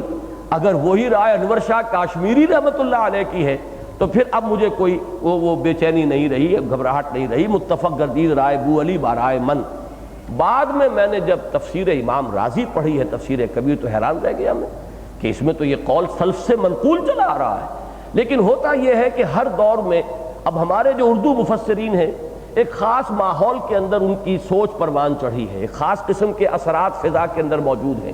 اس کی وجہ سے جب وہ سلیکٹ کرتے ہیں متقدمین کے اقوال میں سے کوئی ایک چیز انہوں نے جو سلیکٹ کر لی، اب اسی پر مکھی ماری جا رہی ہے، لوگ ایک دوسرے سے نقل کرتے ہوئے چلے آ رہے ہیں، حالانکہ سلف میں یہ رائے موجود ہے کہ یہ پہلا حکم جو ہے یہ در حقیقت صوم رمضان کا نہیں ہے۔ اسی لیے وہاں لفظ آیا ہے ایام معدودات، یہ معدودات جمع قلت ہے، جمع قلت کا اطلاق ہوتا ہے 3 سے لے کے 9 تک، اس سے زیادہ پر اس کا اطلاق ہو ہی نہیں سکتا، اس لیے کہ یہ جمع قلت کہلاتی ہے۔ بہرحال یہ ایک میں نے مثال دی، اسی طرح ایک مثال اور میں آپ کو دے دوں، سورہ حج کی آیت کے بارے میں میرا گمان تھا، یہ جو آیت ہے سورہ حج کے اندر اذن للذین یقاتلون بانہم ظلموا، اب سورہ حج کے بارے میں اختلاف ہے، بعض اسے مکی لکھتے ہیں، بعض مدنی لکھتے ہیں، ایک رائے میری بھی ہے کہ اصلاً وہ مکی ہے، چند آیات مدنی ہیں، لیکن اس آیت کے بارے میں میرا یہ گمان تھا کہ یہ اثناء سفر ہجرت میں نازل ہوئی ہے۔ ایسا انداز معلوم ہوتا ہے کہ جب حضور مکے سے مدینے کی طرف تشریف لے جا رہے ہیں، ظاہر بات ہے وہ کوئی آدھے گھنٹے کی پرواز تو نہیں تھی، جیسے کہ آج کل اب میں نے اسی سفر میں طائف سے مدینہ منورہ میں گیا ہوں، 1 گھنٹے کی پرواز ہے کوئی بمشکل، وہ بھی وہ ٹیک آف اور لینڈنگ سب ملا کر، لیکن حضور نے جب یہ سفر کیا ہوگا، اس وقت مستحضر نہیں ہے سیرت کا یہ بات میرے ذہن میں سمجھتا ہوں کہ 8-10 دن تو لگے ہی ہوں گے کم سے کم، اس اثناء میں بھی تو وہی نازل ہوئی نا، تو وہ جو انداز ہے وہاں پر الذین ان مکناہم فی الارض اقاموا الصلاۃ وآتوا الزکاۃ وامروا بالمعروف ونہوا عن المنکر، مجھے ایسے محسوس ہوا کہ جیسے یہ حضور صلی اللہ علیہ وسلم کو مینیفیسٹو دیا جا رہا ہے کہ اب آپ جا رہے ہیں مدینے میں، آپ کا داخلہ ایک حاکم کی حیثیت سے ہوگا، صاحب اختیار۔ مکے والا دور اب گزر گیا جبکہ مسلمان کمزور تھے، دبے ہوئے تھے، کفر کا غلبہ تھا، اب تو بے تاج بادشاہ کی حیثیت سے آپ کا وہاں داخلہ ہوگا۔ الذین ان مکناہم فی الارض، اب آپ کو کیا کام وہاں جاتے ہی کرنے، اقاموا الصلاۃ وآتوا الزکاۃ وامروا بالمعروف ونہوا عن المنکر، یہ مینیفیسٹو ہے جو محمد رسول اللہ کو دیا جا رہا ہے، اور محسوس ایسا ہوتا ہے کہ ان آیات کے نزول کا کوئی موقع مکے میں تو بنتا ہی نہیں، اس لیے کہ ابھی وہ حالات ہی نہیں تھے کہ وہ تمکن ہو اور وہاں پر یہ احکام اس طریقے سے تنفیذ کیے جا سکیں، اور مدینے میں جانے سے پہلے یہ بات آ جانی چاہیے۔ تو میرا گمان تھا، بعد میں مجھے اطمینان ہوا کہ حضرت عبداللہ ابن عباس رضی اللہ تعالی عنہما کا یہ اثر موجود ہے کہ یہ آیات اثناء سفر ہجرت میں نازل ہوئی، تو اس سے ایک اطمینان ہو جاتا ہے۔ اسی طرح میں عرض کر رہا ہوں، چونکہ اب اتنا وقت میرے پاس نہیں ہے کہ میں ان تفاسیر کو کھنگالوں، ہو سکتا ہے یہ بات پہلے بھی کسی نے کہی ہو، لیکن اس وقت تک چونکہ میرے علم میں نہیں ہے اور میں یہ بات اپنی ایک منفرد رائے کی حیثیت سے پیش کر رہا ہوں، لہذا عرض کر رہا ہوں کہ بہت ڈرتے ڈرتے پیش کر رہا ہوں، پوری ہیوملٹی کے ساتھ پیش کر رہا ہوں، اللہ کرے کہ مجھے کہیں سے اصل میں سے بھی اس کی تائید مل جائے، ورنہ یہ کہ اگر میری رائے یہ غلط ہے تو کوئی میری اس غلطی کو مجھ پر واضح کر دیں اور مجھے اس پھر رجوع کرنے میں قطعاً کوئی بات نہیں ہوگا۔ لیکن اس سورہ مبارکہ کا مزاج جو میں نے سمجھا، اس میں سیاق و سباق کا جو تعلق قائم ہوتا ہے، اس کی روح سے میرے نزدیک یہاں جو خطاب ہے انسانوں سے نہیں ہے، یہ میزان دنیاوی نہیں ہے جس میں کہ تولا جاتا ہے۔ امام راضی نے بھی میری ایک مشکل آسان کی ہے، انہوں نے کہا ہے کہ لفظ میزان یہاں پر آیا ہے 3 مرتبہ، اور یہ میزان اصل میں تو ہے اس میں آلہ مفعال کے وزن پر، مفزان کا میزان بن گیا، وزن کا آلہ جس سے کہ تولا جائے، لیکن انہوں نے کہا کہ یہ بطور مصدر بھی استعمال ہوا ہے، بطور موزون کی جگہ پر بھی جس کا وزن کیا جا رہا، لا تخسروا فی المیزان، مت کمی کرو کس چیز میں، میزان میں تو کمی نہیں ہوا کرتی، موزون میں کمی ہوتی ہے جس کا وزن کیا جا رہا ہو۔ تو ایک جگہ یہ جو ہے بحیثیت مصدر آیا ہے، ایک جگہ یہ بطور اسم اعلیٰ آیا ہے، ایک جگہ یہ موزون کی جگہ پر میزان آیا ہے۔ یہ رائے ہے امام راضی کی جو میرے سامنے آئی۔ اب اگر یہ بحیثیت مصدر آ سکتا ہے تو میرے نزدیک یہ تینوں جگہ پر توازن کے معنی میں ہے۔ آج ہمیں یہ معلوم ہے اس فضا کی جو پہنائی ہے، اس خلا کی، اس کائنات کی وسعتوں کا اب بھی ہمیں صحیح اندازہ نہیں ہے، لیکن جتنا آج ہے اتنا آج سے 200 برس پہلے بھی نہیں تھا۔ آج ہمیں معلوم ہے کروڑ ارب کرے اس فضا کے اندر، اس خلا کے اندر تیر رہے ہیں، ٹکراتے نہیں ہیں آپس میں، ٹکرائیں گے تو یہ تباہی آ جائے گی، کائنات جو ہے ختم ہو کر رہ جائے گی۔ ان کو کیا چیز ہے جو باندھے ہوئے ہے کسی نظم کے اندر، وہ باہمی کشش کا ایک نظام ہے۔ یہ باہمی کشش کا نظام جس کا کہ فزکس میں قاعدہ دیا گیا ہے کہ وہ انورسلی پروپورشنل ہوتا ہے ماس کے ساتھ، جس کا جتنا بڑا حجم ہوگا، سمجھے آپ، تو وہ اس کے اعتبار سے ہی اس کی جو قوت ثقل ہے اس کے اندر کمی اور بیشی ہوتی چلی جائے گی۔ یہ ہے وہ قوت کے جو تھامے ہوئے ہے اس پورے نظام کو، کہ تمام کرے ایک دوسرے کو کھینچ رہے ہیں۔ اب ایک کرہ یہاں ہے، ایک اس کے داہنی جانب ہے، ایک بائیں جانب ہے، دائیں جانب بھی اسے کھینچ رہا ہے، بائیں جانب بھی کھینچ رہا ہے۔ ان دونوں پلز کا توازن ہے کہ جو اسے اپنی جگہ پر قائم کیے ہوئے ہیں۔ یہی توازن ہے کہ جس سے یہ پورا اس کائنات کا باہمی کروں کا نظام جو ہے اپنی جگہ پر قائم ہے۔ اور یہ توازن کتنا کمپلیکیٹڈ ہوگا اس کا ہم تو خیر تصور ہی نہیں کر سکتے، کہ ہر شے حرکت میں بھی ہے، حرکت میں ہوتے ہوئے بھی ان کے مابین فاصلوں کا جو رد و بدل ہو رہا ہے، اس کے اندر وہ توازن بدلنا نہ پائے۔ اگر توازن بدل گیا تو ظاہر بات ہے کہ ایک طرف کی کشش اگر زیادہ ہو گئی تو وہ کھینچ کر لے جائے گا، اور وہ کھینچ کر لے جائے گا تو اس کرے کے ساتھ جا کر ٹکرائے گا۔ اور قیامت کے موقع کے لیے یہ نقشہ قرآن میں کھینچا گیا ہے، وَجُمِعَ الشَّمْسُ وَالْقَمَرُ، یہ سورج اور چاند یکجا ہو جائیں گے۔ ذرا سا بھی اس نظام کشش باہمی میں ایک جگہ آپ فرق کر دیجئے تو یہ تو پھر سب کے سب جو ہیں، یعنی اس اعتبار سے یہ اتنا نازک نظام ہے کہ مجھے وہ اقبال کا شعر بہت پسند ہے کہ لو سانس بھی آہستہ کے نازک ہے بہت کام، آفاق کی اس کارگہ شیشہ گری کا، یہ کروڑ ارب ٹن کا ایک ایک کرہ جو ہے جس کا ہم تصور بھی نہیں کر سکتے، ہماری زمین سے کروڑوں گنا حجم کے اندر کرے ہیں جو یہاں تیر رہے ہیں۔ یہ اگر ٹکرائیں آپس میں تو کیا ہوگا؟ کون سی چیز ہے جن کو ٹکرانے سے روکے ہوئے ہیں؟ ایک شے تو ہم جانتے ہیں وہ تو اللہ کا حکم ہے، لیکن اللہ کا حکم اس کائنات میں جس طور سے نافذ ہوتا ہے، سلسلہ اسباب و علل کے اندر اس کا جس طور سے ظہور ہوتا ہے، اس کو تو سامنے رکھیے نا۔ وہ یہی ہے کہ ان کا باہمی جو نظام ہے کشش ثقل کا، کشش باہمی کا، اس کا توازن ہے کہ جو اس پورے نظام کو تھامے ہوئے ہیں۔ تو یہاں جو ذکر ہوا ہے وَالسَّمَاءَ رَفَعَهَا وَوَضَعَ الْمِيزَانَ، میزان یہاں توازن کے معنی میں ہے۔ ہم نے اس آسمان کو بلند کیا اور اس میں توازن رکھ دیا، توازن پیدا کر دیا۔ ان بڑے بڑے اجرام سماویہ کے مابین ایک بیلنس ہے، یہ جو پلز ہیں مختلف جو اطراف سے جو کھینچ رہی ہیں۔ اب یہی آپ کو معلوم ہوگا کہ آج کل یہ راکٹس کے ذریعے سے جب آپ کسی چیز کو، کسی کرے کو کسی جگہ پہنچا دیتے پھر وہ خود بخود گردش میں آتا ہے۔ وہ جب آپ اس کو لانچ کرتے ہیں تو وہ کئی سٹیجز کا راکٹ ہے کہ جو اس کو لے کر اوپر جاتا ہے۔ اوپر جا کر کسی مدار میں آنے کے بعد اب اسے کسی انرجی کی ضرورت نہیں ہے، وہ خود بخود حرکت میں آتا ہے۔ وہ انرجی کون سی ہے؟ جو اسے مسلسل کوئی 6 مہینے سے گردش کر رہا ہے کوئی کرہ، اور یہ مسلسل جو ہے ان کا سارا مواصلاتی نظام اس وقت جو ہے انہی کے حوالے سے ہو رہا ہے۔ یہ در حقیقت وہی ایک مدار ہے، اور اس کے اندر وہی کشش باہمی کا نظام ہے کہ کسی ایک جگہ پر آپ کو پہنچا دیا، وہ جس جگہ پر آ جائے گا کشش باہمی میں اب وہاں پر وہ برقرار رہے گا۔ یہ ہے وہ توازن۔ والسماء رفعها ووضع المیزان اللہ تطغوا فی المیزان، اس توازن میں کمی بیشی نہ کرو۔ اس توازن میں کمی بیشی ہوئی تو یہ درہم برہم ہو جائے گا۔ آفاق کی اس کارگاہ شیشہ گری کے اندر ایک بھونچال آ جائے گا، تصادم ہوں گے اور یہ کائنات کا یہ پورا نظام ختم ہو جائے گا۔ وَأَقِيمُوا الْوَزْنَ بِالْقِسْطِ وَلَا تُخْسِرُوا الْمِيزَانَ، اور اس توازن کو قائم رکھو پورے عدل اور انصاف کے ساتھ، اور میزان میں کوئی کمی نہ کرو۔ اگرچہ ان آیات کا ایک نتیجہ نکلتا ہے، وہ ہے اس کی کرولری، وہ یہ ہے کہ جیسے آفاق کے اندر یہ توازن اور عدل اور قسط ہے، ایسے ہی انسانی دنیا کے اندر بھی، معاملات انسانیہ کے اندر بھی، سماجی اور تمدنی اور معاشی نظام کے اندر بھی ایک توازن ہونا چاہیے۔ وہ میزان بھی ہے جو اللہ نے عطا کی ہے، لیکن وہ اسی گروپ کی مدنی صورت جب شروع ہوگی، ابھی تو ہم یہ اس آخری جوڑے کی پہلی صورت ہم نے ختم کی ہے، ابھی سورہ واقعہ پڑھنی ہے،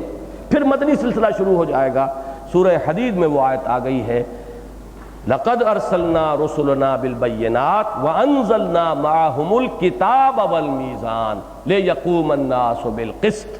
وہ آیت جو ہے وہ اس مفہوم کو ادا کر رہی ہے، لیکن یہاں در حقیقت وہ آفاقی اور کائناتی، یا جس کو یونیورسل کہیں یا کاسمک کہیں، کاسمک بیلنس جو اس کائنات کے اندر اللہ نے قائم کیا ہے، یہاں وہ مراد ہے، نہ کہ یہ ترازو کے جس سے ہم تولتے ہیں، وہ ترازو جو ہے اس کا ذکر آئے گا سورہ حدید کے اندر۔ یہ میری ایک رائے ہے، واللہ اعلم۔ میرے نزدیک چونکہ یہ اب سلسلہ بیان یہ ہے کہ وَالسَّمَاءَ رَفَعَهَا وَوَضَعَ الْمِيزَانَ اللہ تطغوا فی المیزان وَأَقِیمُوا الْوَزْنَ بِالْقِسْطِ وَلَا تُخْسِرُوا الْمِيزَانَ، اس کے بعد بات شروع ہوئی ہے وَالْأَرْضَ وَضَعَهَا لِلْأَنَامِ، یہ آسمان سے زمین کی طرف نزول ہو رہا ہے مضمون کا، اور یہ زمین ہم نے بنائی ہے کہ جو لوگوں کے لیے ہے، اب مخلوق کے لیے ہے، اس میں ہم نے پھل بنائے، اور نخل ہے، کھجوریں ہیں، اور خوشوں والی، اور اناج ہے بھس والا، اور رنگا رنگ کے پھول ہیں۔ فَبِأَيِّ آلَاءِ رَبِّكُمَا تُكَذِّبَانِ، تو زمین سے پہلے کا ذکر جو ہے در حقیقت وہ عالم سماوی کا ذکر ہے، وہ اجرام سماویہ کے مابین، اور اسی میں نوٹ کیجئے وضع کا لفظ آیا ہے، جبکہ سورہ حدید میں آیا انزلنا معہم الکتاب والمیزان، یہاں وضع المیزان، اللہ نے میزان رکھ دی۔ یہ میزان جو رکھ دی ہے، یہ جو مفہوم میں عرض کر رہا ہوں، یہ لفظ زیادہ اس کے ساتھ مناسبت رکھنے والا ہے کہ یہ وہ کاسمک بیلنس ہے جو اس کائنات میں اللہ تعالیٰ نے قائم فرما دیا ہے، اور اس میں خطاب جو ہو رہا ہے اب وہ اجرام سماویہ سے ہو رہا ہے کہ اس نظم کو اب برقرار رکھو۔ اس کی نظیر قرآن مجید میں موجود ہے کہ اللہ تعالیٰ خطاب فرماتے ہیں، اب یہ مجازی خطاب ہے، یہ حقیقی خطاب ہے، یہ تو ایک دوسری بحث ہو جائے گی۔ آسمان اور زمین کے بارے میں ائتیا طوعا و کرہا قالتا اتینا طاعین، اللہ نے آسمان اور زمین کو حکم دیا آؤ حاضر ہو جاؤ، ہمارے حکم کے سامنے سرنگوں ہو جاؤ،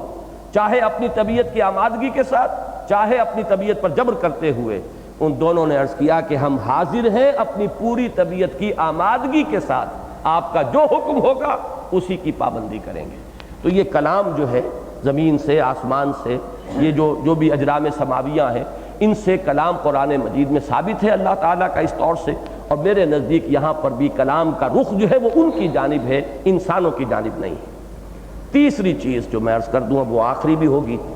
وہ ہے یا معاشر الجن والانس ان استطعتم ان تنفذوا من اقطار السماوات والارض فانفذوا لا تنفذون الا بسلطان۔ پہلی بات تو میں یہ عرض کر دوں کہ میں نے جتنی تفسیریں پڑھی، طبیعت میں ایک خلش باقی رہی کہ اس آیت کا اصل محل اور مفہوم اور مقام ہے کیا۔ اے جنوں اور انسانوں کی قوم،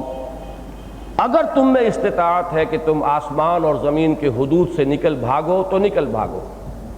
تم ہرگز نہیں نکل بھاگو گے سکو گے مگر سند کے ساتھ۔ اب سلطان کے دو معنی کیے گئے،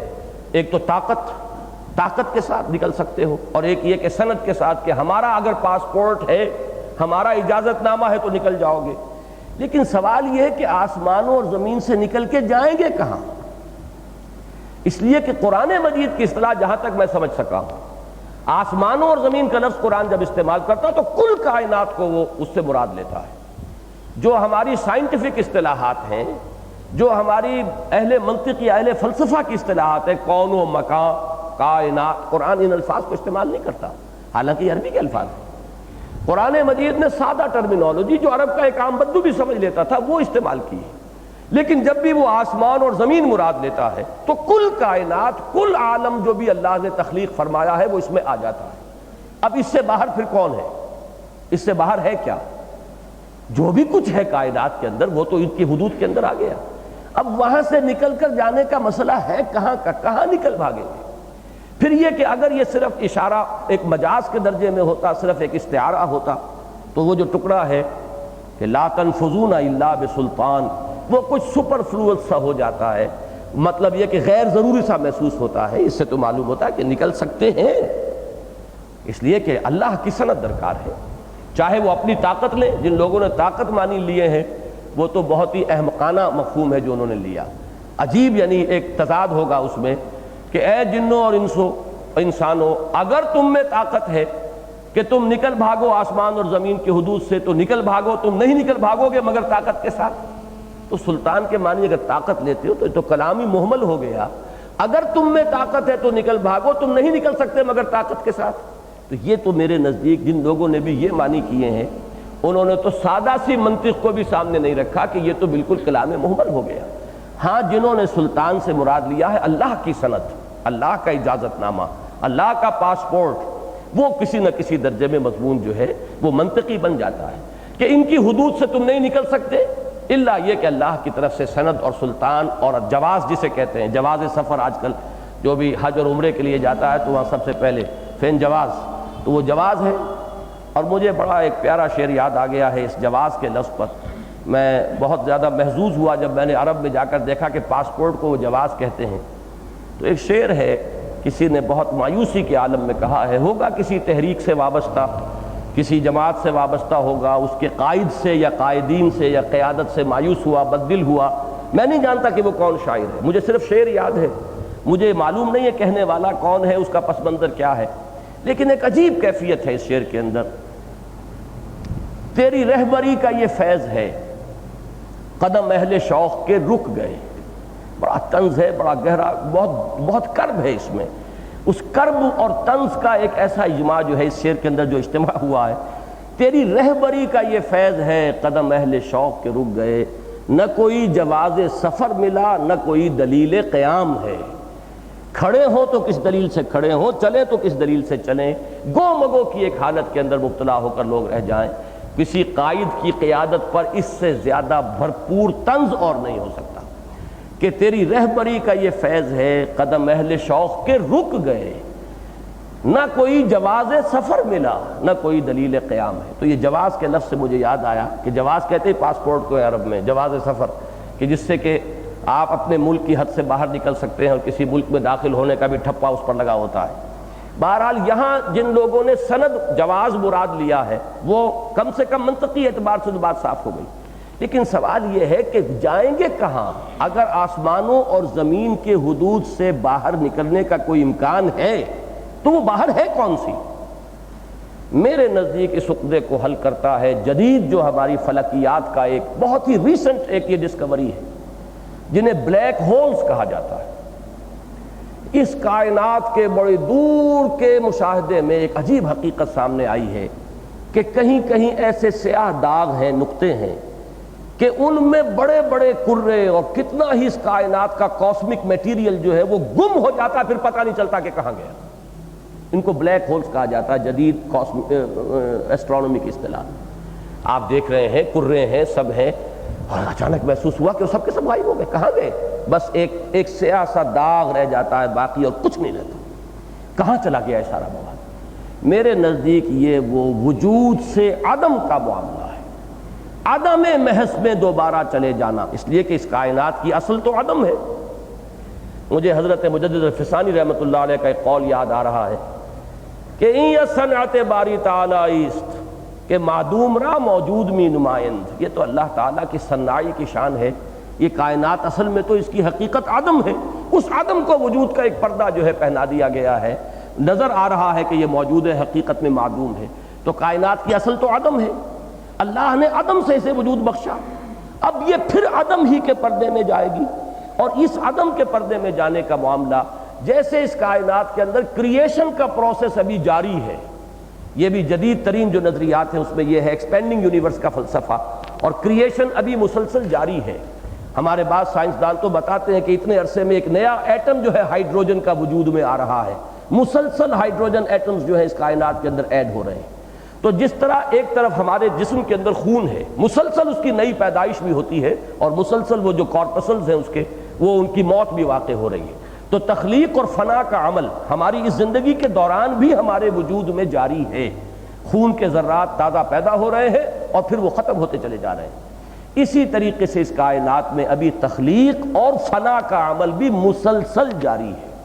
ایک طرف یہ ایکسپینڈنگ یونیورس ہے، وہ جو بھی میٹر ہے وہ پیدا ہو رہا ہے، مزید اس میں ایڈ ہو رہا ہے۔ قرآن مجید میں اس کی طرف اشارہ یزید فی الخلق ما یشاء،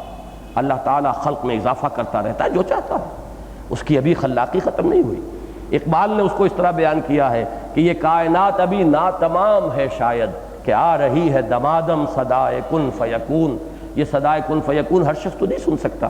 لیکن یہ کہ کسی کا اگر شعور جو ہے بہت حساس ہے تو شاید وہ اس کی آواز بھی سنتا ہو۔ جیسے حضرت علی رضی اللہ تعالیٰ عنہ کا قول ہے کہ وہ عہد الست بربکم قالوا بلا، مجھے یاد ہے، مجھے اب بھی یاد ہے کہ وہ عہد ہم کر کے آئے تھے۔ اب ہر شخص کو تو یاد نہیں ہے، ان کا کوئی خاص معاملہ ہے کہ انہیں یاد ہے۔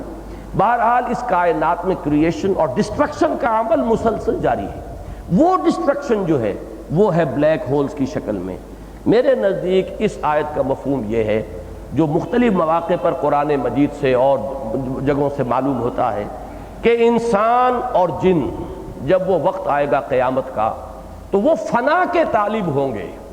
وہ چاہیں گے کہ ہمیں ملیا میٹ کر دیا جائے،